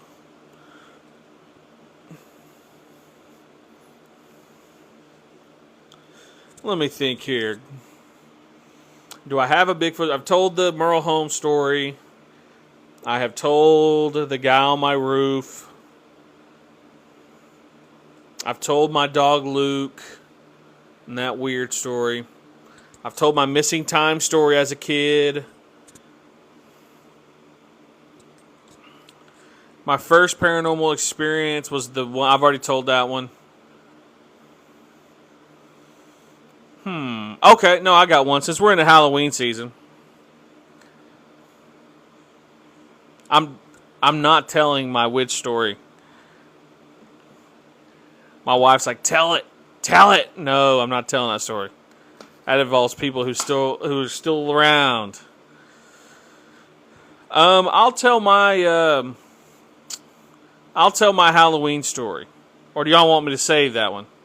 When me and my brother went trick-or-treating in Park Hill at my grandpa's neighborhood. CNA, Shine Arapahoe, in the building, Concho, Oklahoma. So it's Halloween. All right, we get to 50K, I'll tell that one. No, I ain't gonna lie to y'all, man. Concho is something different. It's weird. The casino is the only light in that little area. That's crazy to me, that casino. But Concho, I haven't really heard much. And I mean, I guess I'd have to go back into my notes. I do have some Concho stories, but I know that I'll tell y'all a Concho story real quick. So this is from Shine Arapahoe. This is a guy who worked at the casino, Lucky Star. But when he was a kid, his mom Uh, he was out there playing with some kids. As you know, he's a kid. He's playing, and his mom looked out there and said, "Where did all these kids come from?" So she's like, "Well, let me go see what's going on out there. Maybe they, for whatever reason, need help or something." And she gets out there, and it's just her son out. It's him. He's a little kid, but he's by himself. So there's nobody out there. So he's just out there by himself. He was living in Concho at the time. But yeah, his mom saw him out there with some kids. She goes, "Well, let me go check it out." She goes out there, and there's nobody out there but him, just out there swinging. I was like, "God, dang! I like how CNA's coming together right now."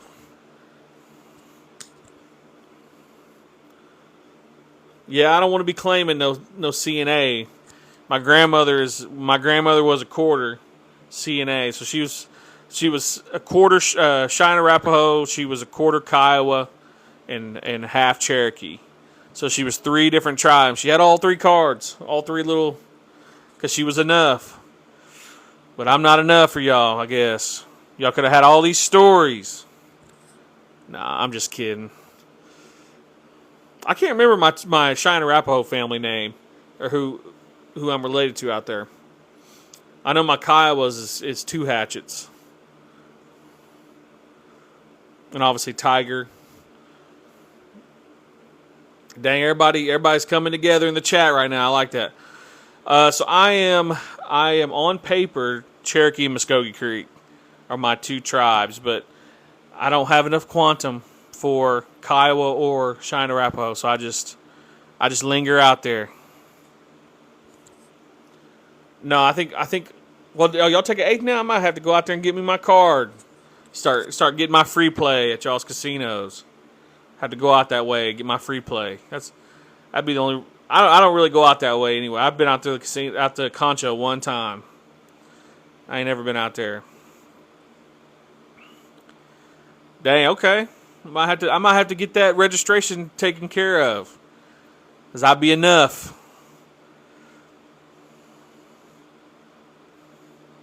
Dang, free play. Hey, I'll tell y'all what, man. If you go down I-40, you get all these casinos. You got Shawnee Casino, Seminole Casino. You got Sac and Fox.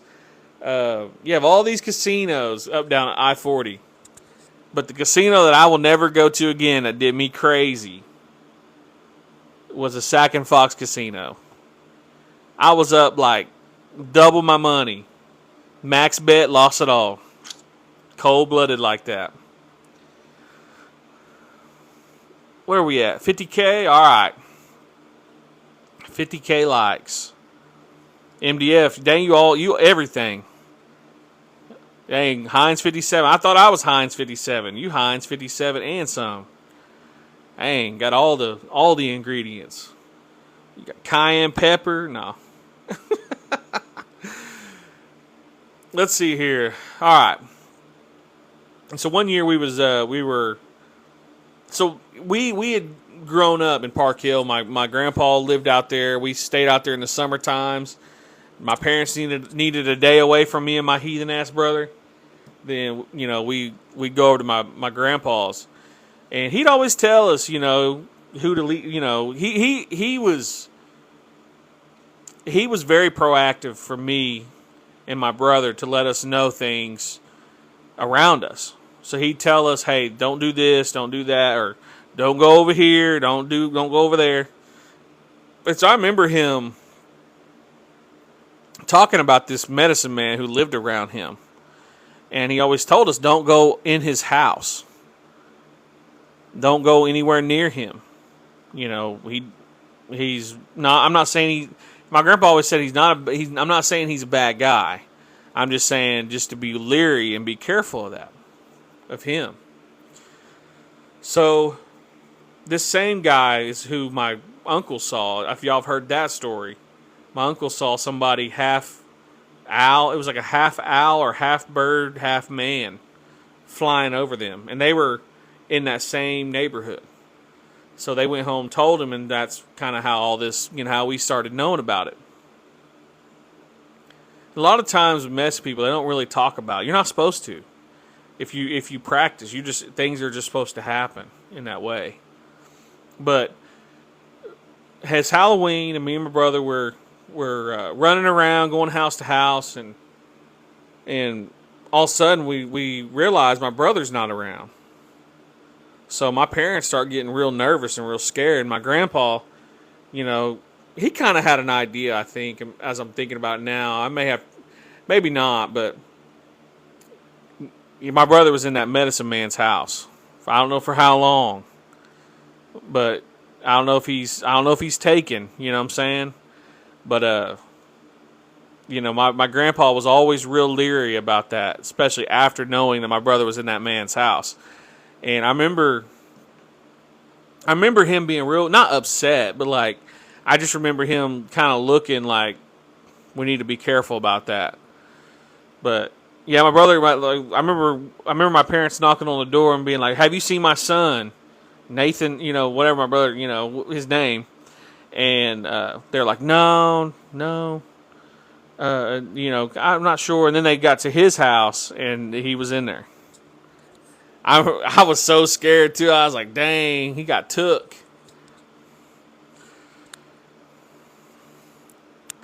See, that's what I'm saying. I can't remember which ones I've told, but that's a Halloween story. Let me think of a better one here while I'm perusing chat here that I'm missing. Dang, the royalties. Shoot, I know. I saw CNA, man. Shoot, y'all can't. Well, somebody hadn't heard that. Well, I'm glad someone. Memes has been be knowing all my stories because I be telling them. I'm trying to think of my other personal ones. I've told the bottom story. I'm trying to think. I just stopped ghost hunting because of that Merle Home thing, man. I just haven't. Yeah, she had day one with the lives. She's been in here forever. I thought I've told the Ouija board story.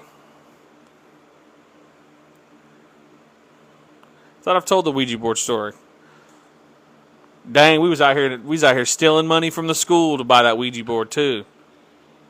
Had no cares. But if you haven't heard my Ouija board story, I'll tell it. So me, my brother, and his buddies, we were looking for something to do. He's kind of just milling around. It's getting about nighttime. It's raining a little bit. And Hastings, if y'all remember Hastings, the DVD rental place / kind of, what is it? It was like a department store kind of thing. Kind of what GameStop, bookstore too. Yeah, it's kind of like what is that place called? Vintage Stock. That's kind of what they are basically vintage stock. If y'all know what vintage stock is. So we go in there and we're just messing around, and all of a sudden we look and we see this wooden Ouija board.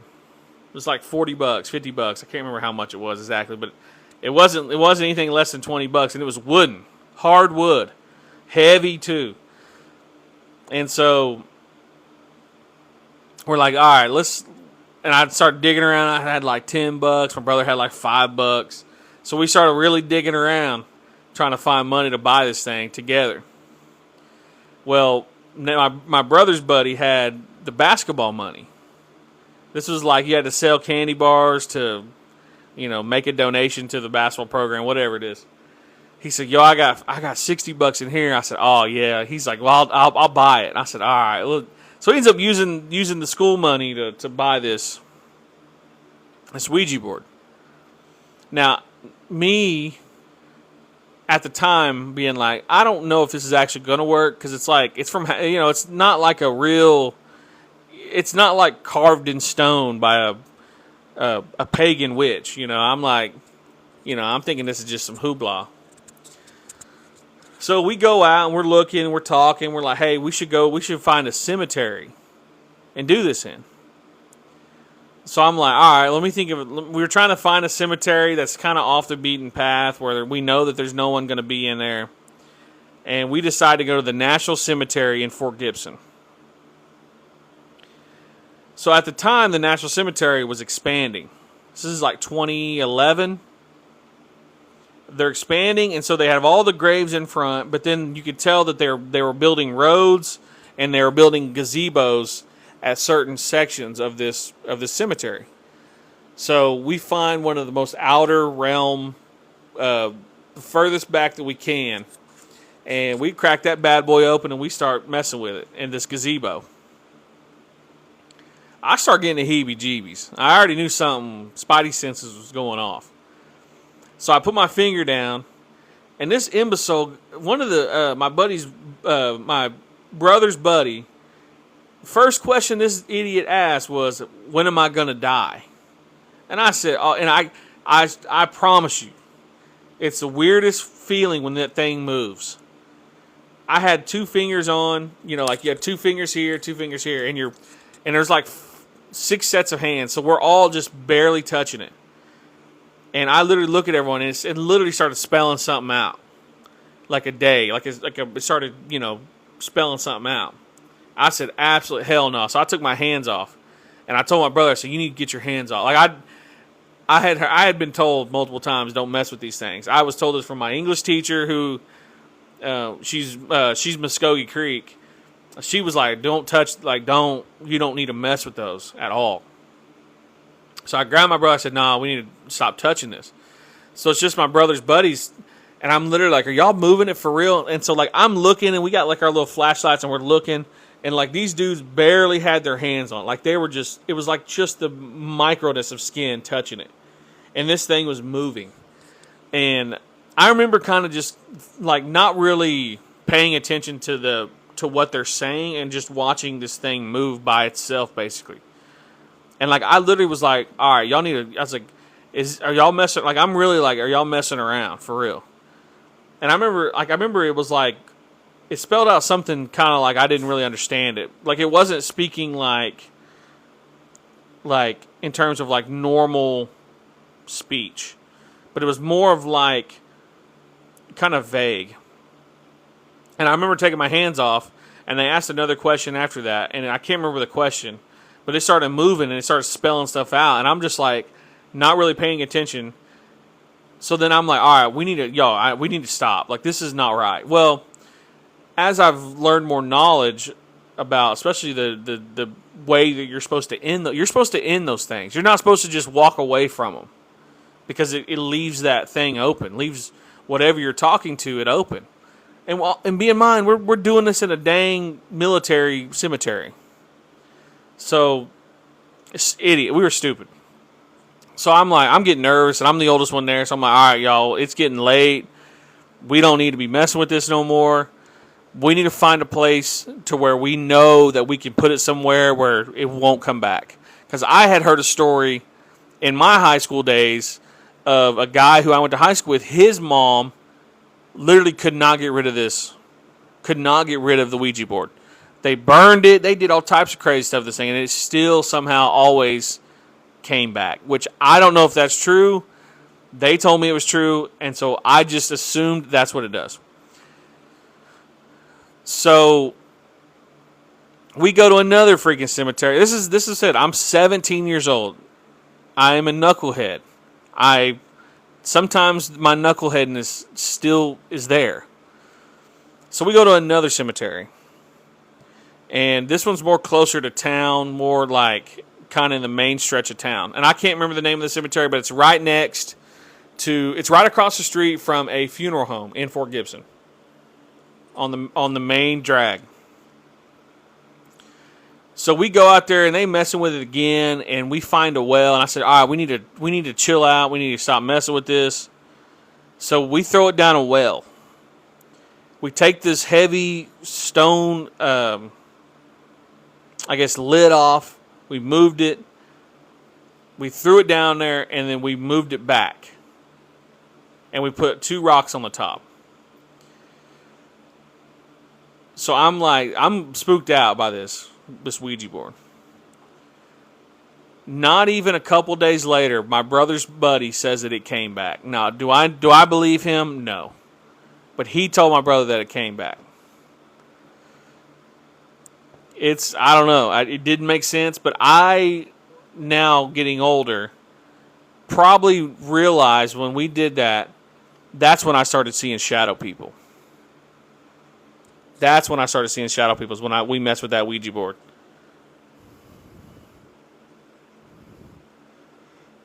Meme says, I don't F with Ouija boards. I've always got bad vibes from them, but I have a few stories about them. Well, send me a DM. I'd like to hear them.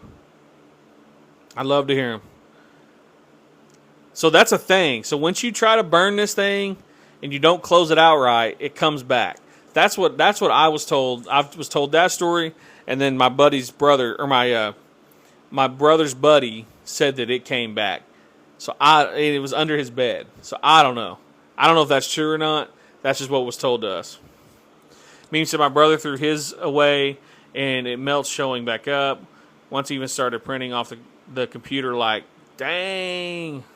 Crystal Dawes says Citizens Cemetery. That's probably, I can't remember the name of it. We was out there, and this is probably 2011.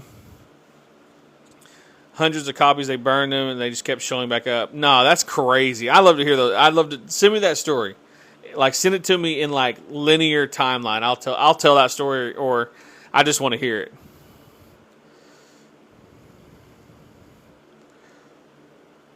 I thought I saw Chance. What's going on? Hope you're doing all right. Crystal, hope you're doing all right too as well. I know you're hopping in here. Lucky says, hope you're doing all right, Lucky. Moved into a house 8 years ago, opened a closet, and there was 4 crosses in it. Ugh, God. Like, what were, describe the crosses? I'd love to hear, like, I want to know, what do they look like? Was it just regular crosses? My brother and his homies couldn't get rid of one that kept printing it off. That's insane. And after I threw it away, it showed back at the house, at my friend's house. Shoo! Pelagrosa, how's it going? Hope you're doing all right. I saw you in here earlier, but hey, I get it. I was just getting started. Now we're warm. We're heated up, guys. We got the stories are flowing tonight. Thank you, memes. Yeah, send it to me. I'd love to hear your Ouija board stories. Lucky says, like wooden and wired. Whoa. Crystal Dot says, I grew up with that cemetery in my backyard. Now I live across the street from the National Cemetery. Yeah. Yeah, I feel I'm an idiot. We're an idiot for doing that. But if Crystal, have you got anything going on out that way? I haven't been. I mean, my parents live a little bit outside of Fort Gibson, but you see anything creepy going around since you live near those cemeteries? If so, let me know. My cat's going crazy. No, I wouldn't touch him either. I'd be having the Catholic Church or some demonologist coming in and taking them. I'll tell you something weird about the house that we live in now. So when we were doing a tour of the house, looking at the house, the weirdest thing, they had this altar in the corner of the room over here. So like I'm facing the street right now. Like I have curtains here, but behind me is the street. So here in this corner right here, let's see here. So if you go back here on where I'm pointing, straight back, they had an altar, and it was like, I don't know, they had candles and stuff, and I thought that was kind of strange, but luckily everything was out when we officially moved in. I was like, dang, that must be why they wasn't able to pay their dang OG&E bill or ONG bill. God, had me stressing one day when ONG came out and said, you ain't paid your bill. I said, I just moved in yesterday. Turned my gas off. I said, dang. I said, you owe us $400 and something. I said, I haven't lived here one day yet, sir. I ain't even been here 16 hours. You're already saying I owe $400. What is going on? No, but like, that's one thing. When people move into places, like when I moved into the apartment in East Tulsa, I always had weird things happen, man. Like weird stuff, like the downstairs people were like, y'all seen the movie Weapons? That's what those people reminded me of. If y'all haven't seen Weapons, there's people in that movie where they just sit there, and like one night, I've told this story before on on a live, but like I had like they would like one day it was like a family and another day it wasn't. It was the weirdest thing. Like the landlord was weirded out by it. It was just weird. But once I started kind of noticing those things, I'd have somebody or something knocking on my door at like 2 in the morning.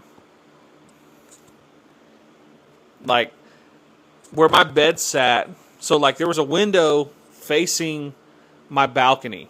So you had to walk up the steps.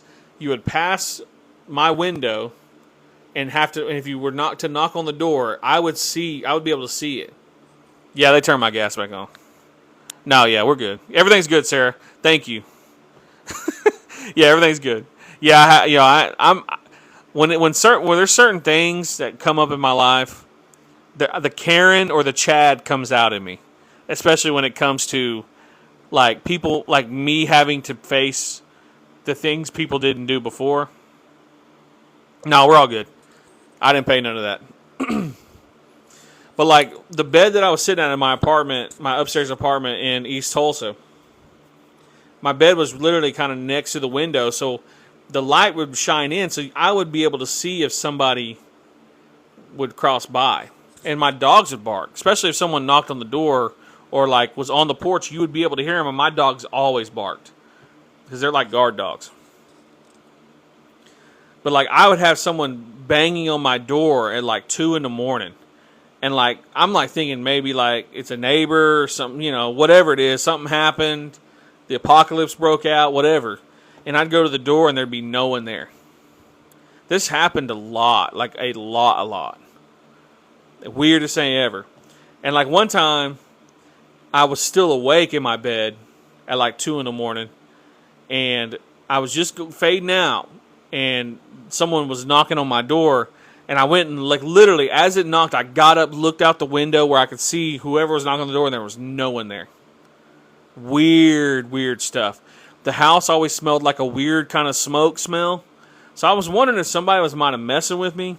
But, like, we thought it was weed smoke for the longest time. So, like, we had the landlord literally, like, I was snitching. I was like, man, somebody's smoking weed. It's getting into my my apartment.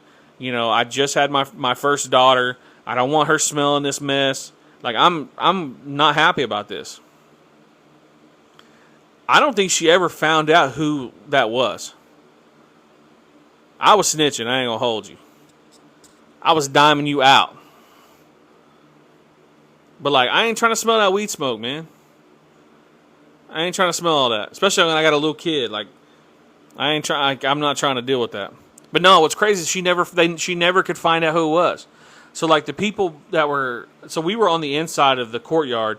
People on the outside of the courtyard, we could hear them screaming at each other like 3 in the morning, like going crazy on each other. Like you could tell that they was like body slamming each other. And like literally they'd go across, like the landlord would come out, because like multiple people snitched on these 2 apartments that were on the outside of the parking lot. Not just me too, guys. It was a collective unit here. Just straight snitch. We had a snitching community. But it was weird. They never could find out who was smoking. Because like when she walked, like the landlord told me, I said it has to be them. She's like, I walked in their apartment and it didn't smell like weed at all. Like it didn't smell like that smoke smell. So we don't know what it was. Somebody probably messing with me, I guess. Meme said, I don't know what it sounded like, but it's so strange. Crystal says, a lot of things around here. I'll have some of the things that have happened. Well, Crystal, shoot me a message here on TikTok, and I'd like to talk to you about it, because, I graduated from Fort Gibson in 2012, so I know that place very well. We used to roll down 4 Mile County Line Road. Meme said, my cousin's downstairs neighbor practiced hoodoo, voodoo, and literally always had tons of frogs. That's crazy. Dang, just chilling, trying to come in that house, sound like.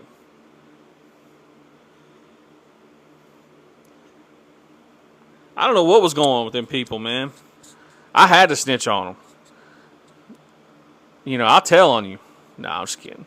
No, there's certain degrees of my my patience. And I was already like past the point. But here's what I think it was. The downstairs people. So she had asked me, which especially this apartment that I was living in, dang, I walked up on a dang crime scene by accident. I'll tell this story. I'm walking my dogs. This is probably late at night. I can't remember if it was late at night or early morning because I remember the sun was either coming down. I can't remember exactly because this is like one of like a million times that I've seen something at this apartment. But dang, there was blood all over the ground and like somebody's wallet was like someone had just got stuck up and maybe I don't know what happened to them. So me being the good citizen that I am, trying to have that good karma, picked up this lady's stuff, not like I'm seeing the blood on the ground. So like I just picked this up because I'm like, dang, let me take this to the landlord. Like I didn't think that my fingerprints were going to be on. Like I didn't think about it because I'm not criminal, guys. I'm not a criminal expert.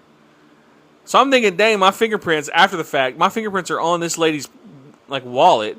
I just happened to roll up on it. I tell the dang landlord who just got there or leaving or whatever it was. And she's like, okay. Well, I said, but it wasn't me. I just want to clarify. When you took this down in your landlordy report, it wasn't me that beat this woman up and took her money and did whatever they could. I don't know if they ever found her. So I asked the landlord like a month later. I said, whatever happened to that lady that I found her stuff out here? And she was like, I don't know. I was like, that's crazy. Because I don't know if the lady lived there, though, either.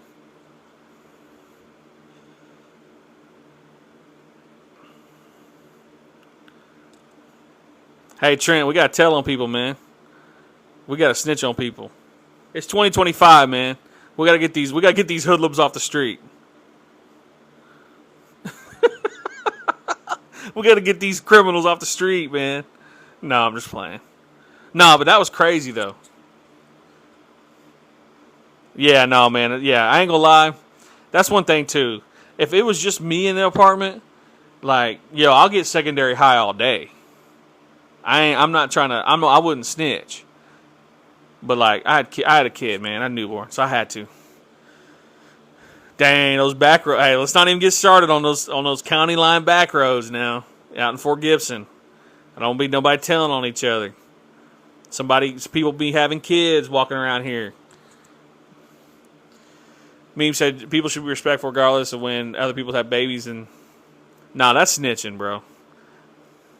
Because I don't know what happened to them people. I really don't know what happened to them. Because, like, they ended up moving out and the smell was still there. So they got kicked out of the apartment.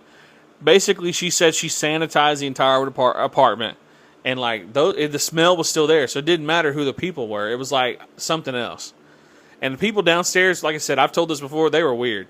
So, like, there would be times where, like, it was, like, different people in this apartment. Like, for 1 month, it was, like, a whole guy. Like, they had a whole, like, it was, like, a younger guy, white guy. They had a whole setup outside. Like, a cool little rug with, like, chairs. But that might have been a couple months, actually. But, like, it was, like, a younger guy. I'd say what's up to him. We'd kind of chat in the courtyard when I was walking my dogs or whatever. Just hanging, whatever. And then literally a month later, it was like a family. But the family was never home, but the blinds were always open. And there would always be one light in there. It was weird, man. I was like, and she asked me, she was like, well, since you live above them, do you hear anything? I said, sometimes I hear, like, not music, but it's like a sound. But, like, I don't ever see them. Like, I never even see them there. And they had a kid. Like, the people that was renting that had a kid. So I don't know what's going on with them. Crystal, have you ever had any experiences in the Fort Gibson school buildings? The entire campus is haunted. Oh, yep. I actually have a story about that. I have 2 stories about that. See, this is why I love these lives. I started thinking, I ain't got nothing left of the tank, y'all. I'm going to have to call it. So, I do have a personal experience with the little boy inside it was called the freshman building. So, if you have the main cafeteria, so it's like the Fort Gibson campus is like a U, with the football field at the very end of the U, in the drive. So it's basically one big roundabout. And so you'll see the high school on your right. You keep going, the football stadium, the cafeteria is in the middle, and the admin building's in the middle. You keep going around that circle. There's the middle school building, and then you had the old freshman building. At the time, that's where the freshmen were. I was a sophomore. I'm gonna say this. Y'all gonna think I'm dumb, but I was not doing the best at algebra. Or algebra, however you say. I'm just kidding, y'all. Algebra. So I wasn't doing the best. And my grade was like a C minus. I was about to be a D, gonna probably fail. So I had to go into this dang haunted ass freshman building to get, no, it was geometry. It wasn't algebra, it was geometry. So I had to go and get tutoring from this pastor who worked at the school as the geometry teacher, but like I said, he was a full-time pastor too. So like, always doing that. I won't give the guy's name. He taught for like forever. Crystal may know who I'm talking about. His last name starts with a D, and he was like a geometry teacher. But he had a lot of like weird stuff. Like he always was in that building. He did not believe in ghosts. So I'm sitting there in this classroom. I'm just hanging out. I'm having a good time. I'm learning about geometry. Unfortunately. All of a sudden, I out of the corner of my eye, he has his door open. And in the freshman building, when all the lights are on, it's pitch black. There are no windows. It's a big roundabout. All the windows are on the outside of the classroom, but it's a big roundabout. I'm sitting there in his classroom facing the door. He's talking, and it's like the most dry, monotone voice. And out of the corner of my eye, I see someone small run past the door. And I look. He's talking, doesn't notice me look over there. So I look back, and I can see out of the corner of my eye, someone is running again by the door with the light shining out into the hall. So someone's out there running the hall, just messing around. That time, he looks at me. He looks at the door. I look back, look at him. He gets up without saying a single word and closes the door. And I'm like, okay. We finished I only had to do it for a couple weeks, got my grade up, and I was done. I started asking around, because that's what I do. That's how I get stories, is I start asking questions. Come to find out, there was a kid, and this is, I don't know exactly where he relates to. Come to find out, there was a kid, and this is, I don't know exactly where he relates to this 20% battery, we're getting there. But this teacher had a younger student when he was a young teacher who really liked him. And he had died in some sort of fashion. I'm not exactly sure how he died. It's kind of a legend in Fort Gibson. But he passed away. He had a really bad home life. But that kid, spirit is in that building because that was where he loved to be. Because back in the day, that used to be like the early learning center. Because it had a full-on like elementary style gym. Like it had like everything an elementary would need. They just turned it away from the elementary and into like another high school building. But I had friends, so I had a teacher who I went to church with. She was telling me that she would see basically a boy running in the halls after everyone had left. So like once everyone leaves, the janitor turns all the lights off. So past 5 o'clock, everything is dark. You have to basically you have to go in and manually turn your own lights on because everything goes dark. So she was in there grading papers one night and she saw a kid run by.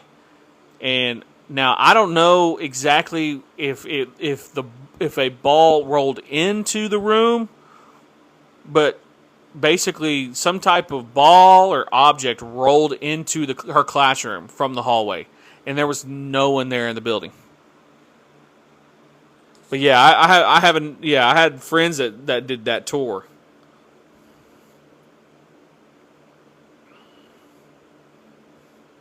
Crystal, yeah, his name was Tyler. I'm glad you said that. So Crystal said that was the elementary building back in my day. Yep. Yep. Yeah. I'm glad that I'm glad that people. I'm going through these comments. I'm glad that you reminded me of that because I did see him running by the door that one time. Yeah, Tyler, man, God, yeah, that's what his name was. So he had he had a connection with, if you know the teacher's name, his last name ended with Wood, basically, if you know who that is. But dang, golly, I'm trying to put age on you now. Let's see here. Yeah, Mr. D. Yeah, Mr. D.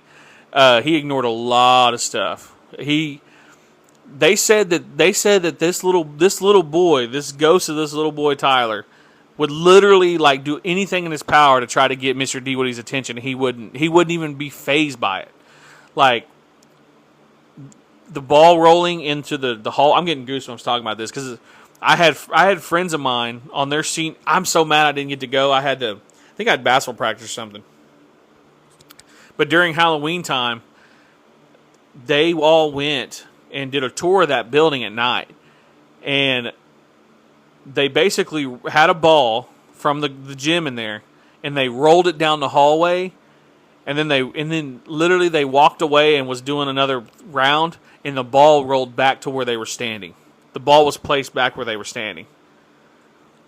But I haven't heard about the tall figure with red eyes. Maybe someone mentioned it, but I hadn't heard that.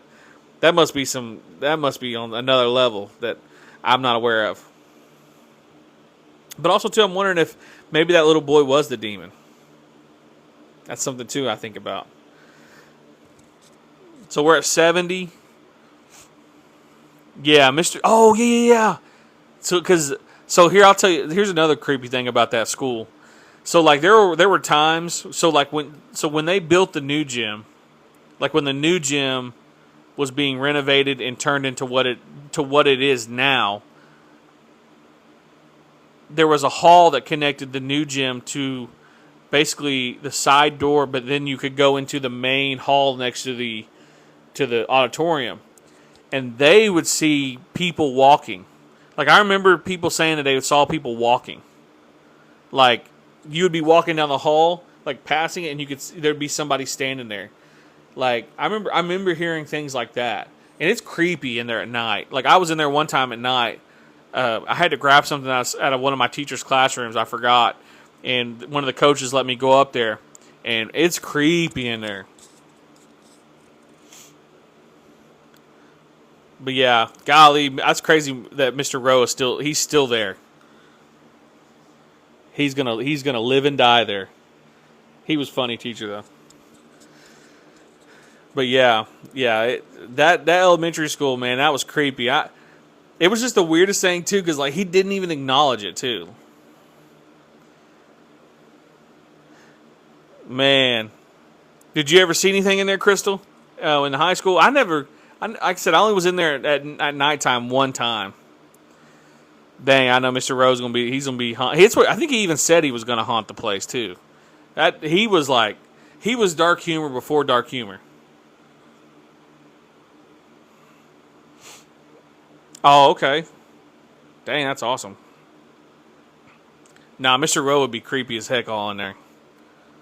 He was a funny teacher though. Like he was dark humor before dark humor. Like he would like that's like the epitome of dark humor. Some of the jokes he would tell, and he was a good history teacher too. Like he wasn't like a bad teacher. He was a quirky guy.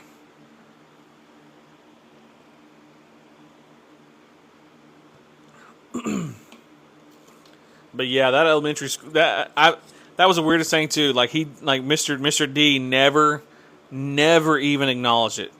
Just got up, closed the door, and that was it. Like that was it. He wasn't going to acknowledge the fact that there was a stinking ghost that just ran by the door, and that there was no one else in the building. And I remember too when we were leaving, he was like standing right. Like I remember it was weird too. Like he turned off the lights, closed the door, and then we would walk down there, like the hall, because it was so dark. And he was always like, "Okay, make sure that you did this and this." Yeah, it was that place is weird, man. It's creepy too because it's pitch black. Dang, yeah. Fort Gibson, man. People sleep on that place. People sleep on Fort Gibson, especially at the fort. I had a buddy of mine who was driving. He lived over that way, and he was driving home. Like because when you drive around the fort, the roads are so stinking curvy. They're like boom, boom. When you like go over here, and like you have to take a left, and then you have to just keep. It's these weird turns around the fort. But like he was driving by, and he could hear people out in the field screaming. Like he could literally hear people out there screaming. And he was like, "Man, it sounded like a battle out there." That's crazy. I forgot about the elementary. It's me seeing that, whatever that was at elementary. No, yeah, I agree with you, man. When those demonic entities or those whatever those things are show up as children, man, nah, I'm good. Yeah, Fort Gibson is a creepy town. I don't know how to describe it too, because it's not native. To me, it's not native creepy. There's a difference between like white people creepy or non-native creepy. But even though Fort Gibson has a lot of native history, but like, I'm just trying to think here. I know that I'll tell you. Okay, I'll tell y'all. I had another teacher who was there for forever. I won't give her name, but she lived in one of those historic houses. I'll tell this for $60K. But she lived in one of these historic houses where, like, how I say this? It's like one of those Civil War era houses that, like, you have to get permission from, like, commissions to do any, like,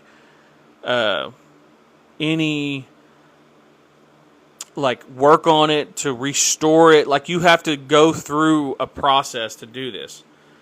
So her house is on that list.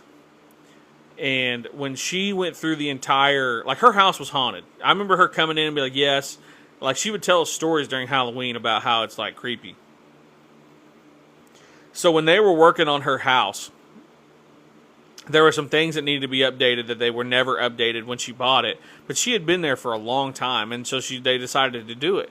And so they got all the proper clearance and all this stuff, and so they started renovating this house.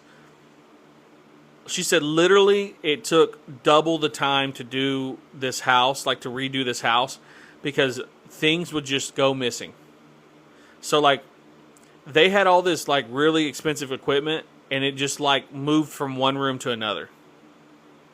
Or like one guy was up on a ladder and he had like a little, like a, I don't know what's like a little, like when you open up a ladder and it has like a little thing where you can put your tools on when you're up high.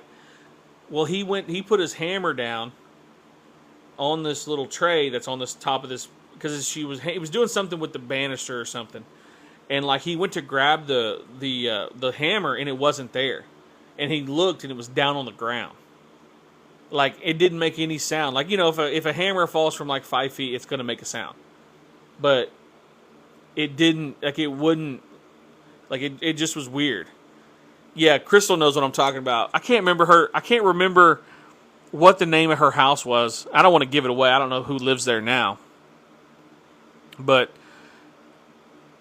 yeah, the workers kept getting scared off. Yes, yeah. So there was like weird stuff happening during the renovation of that. And I remember when they were doing it, when I was in school, they were doing a minor, but they could never get anything. They could never get anything done, and it took like forever. And then finally, like she had to tell the spirits or something. Crystal, you may have heard this, But like I don't know if she had to tell the spirits to like leave them alone because she's trying to make it better or make it more updated for people. But I remember her mentioning something like that. That's cool. I'm glad me and Crystal over here vibing out on Fort Gibson. We're vibing out on creepy Fort Gibson. That's cool.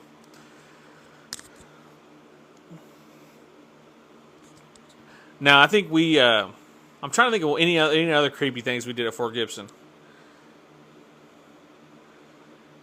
I know, man. I could probably think of something eventually.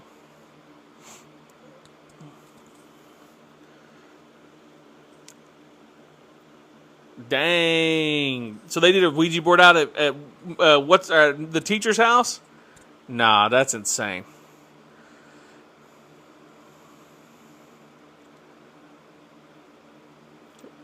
Is it the one-way bridge like you're headed to OK means? Because if so, I actually live out that. My parents live out that way. But like, it's just so.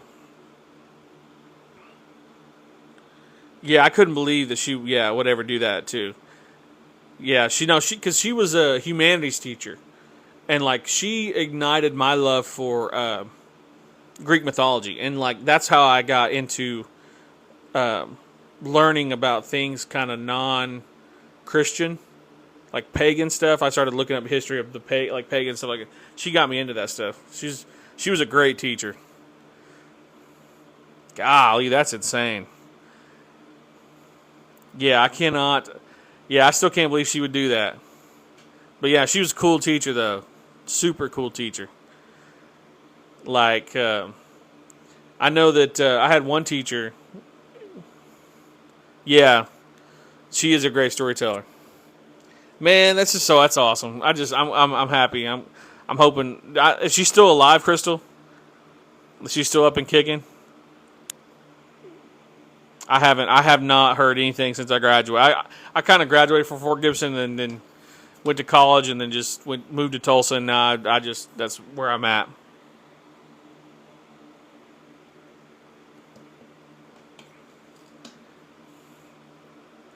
But like, I don't really hear much from Wagner very much. I don't really hear much from like Shoto or Pryor, or I'm trying to think of. I haven't really heard much from Vanita. Now I know the Miami Spooklight. I know people talk about that a lot. One thing too is crazy. I didn't know this, but going from Claremore or going from Catoosa to Pryor on 412, people have seen like a boy with a basketball. Like it looks like he's going to a basketball game, but people have seen that on that highway.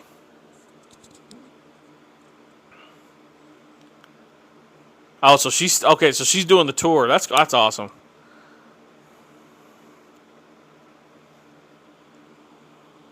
That's awesome.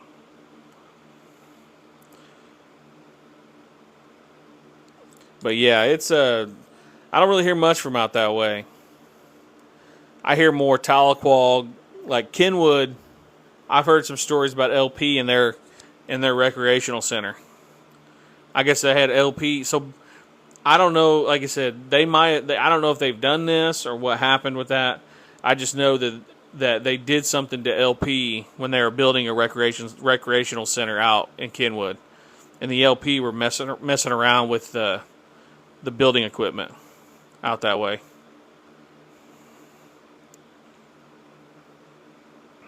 Dang. My friend got Miss Casey says my friend got lost on Welling Ridge Trail in Tequah, Part 1. Dang. I know Trent's got to get an LP. Yeah, I have a lot of LP stories. I just need to go and look at my notes. Another LP one is like I said, out in Kenwood, they were having trouble with them with their recreational center. They were messing with all their equipment and stuff. I'm trying to think of what else. I had someone tell me LP was basically kind of watching them through the windows. I can't remember where this was at. I gotta look at my. Like I said, when it's starting to get midnight, I'm kind of. Yo, Trent hears LP and just like, all right, what? He say something? No, I may have to do. Yo, Trent hears LP and just like, all right, what? He say something? No, I may have to do a. Y'all, I don't know if I'll ever show him. I don't know if I'll ever show him. But I do have a Golem story too out of Tahlequah, like a Golem LP type thing. I'll tell that story here in a minute. Miss Casey says a couple weeks ago, same friend went to the group and got lost for 4 hours. Suspect LP. Golly. No, I love that. Trent Trent loved the live. So a gentleman told me a story. This is a while ago. But he was riding in the back seat with his grandparents. It's kind of LP. He called it a golem. Because I guess it was Harry, maybe? I don't know. But his grandparents were driving on Highway 82 outside of Tahlequah. And they started speaking in Cherokee. You know, talking like something, you know, basically kind of saying they saw something come, like there's something up here on the right. So they're looking, and he kind of sits up and he looks, and he said, I promise you, there was like a golem LP type thing standing on the guardrail on a bridge, on a bridge on 82. He says, and as they passed it, he looked, and this thing jumped 20 feet off that bridge. That bridge is like 20 feet high. It jumped off. And that was out of Highway 82 in Tahlequah. Man, I don't really know much about those black-eyed kids. I don't really know. One thing that creeps me out about them is, like, I don't really know what they are, you know? Like, are they a demon? Are they... That's what creeps me out about them. But I haven't heard many stories about them. I know technically they were a creepypasta. So, like, creepypasta is like when people make up stories, and then they kind of pass them off as true stories to get like the engagement, but then they in the very bottom, at the very end of the story, they say, "Oh, this is just made up, or this is fiction." But just like the rake, people are seeing these things.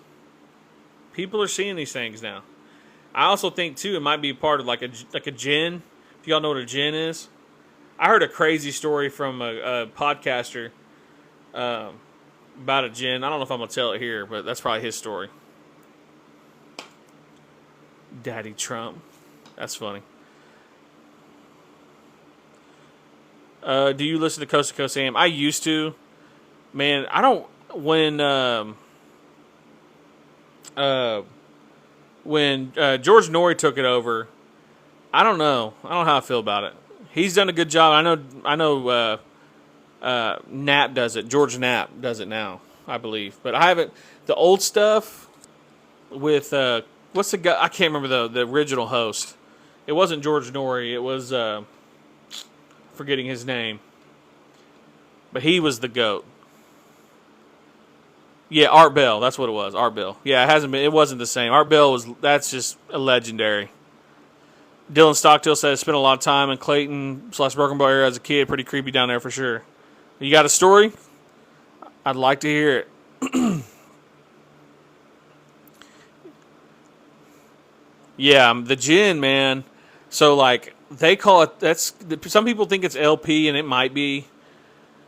But like the story that I had heard from somebody, the only gin story that I've ever heard was when somebody thought this dog showed up at their apartment complex, and so they basically kind of just adopted it and took it in. This dog started doing weird stuff, like they caught the dog on the counter, basically sitting on the counter like a human, like weird stuff. And then come to find out, they realized it was basically a djinn, and they had invited it into their home, but it was masquerading as a dog.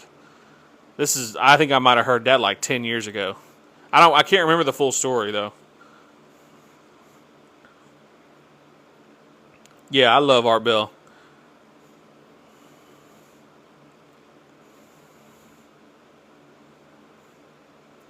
Yeah, he had one of the craziest things I had ever heard on his is when the guy was talking about time travel and then he literally like got cut off, like the phone line just cut, and then he could never get a hold of him again.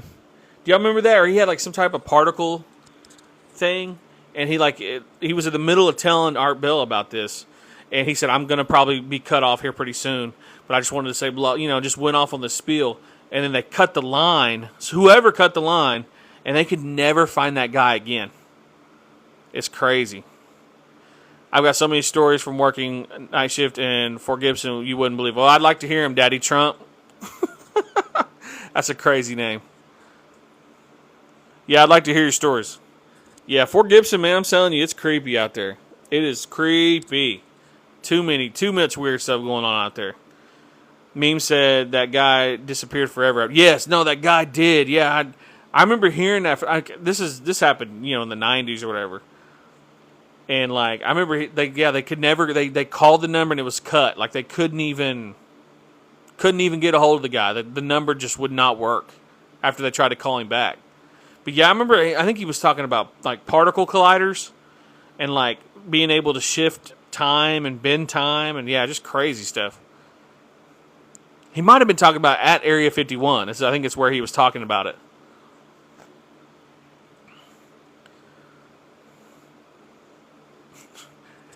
Hey, memes, do you know Trent? Are y'all forming a connection through my live? What's going on here? Is this Warcry podcast dating or what is this? Or Warcry podcast finds friends? What is this, brother? Come on. You're talking about the guy who stole all the Transformers from a town. Maybe. But I just remember something where the guy he was talking about something spicy and just disappeared. Man, you know what's crazy? They took all those old episodes off YouTube too.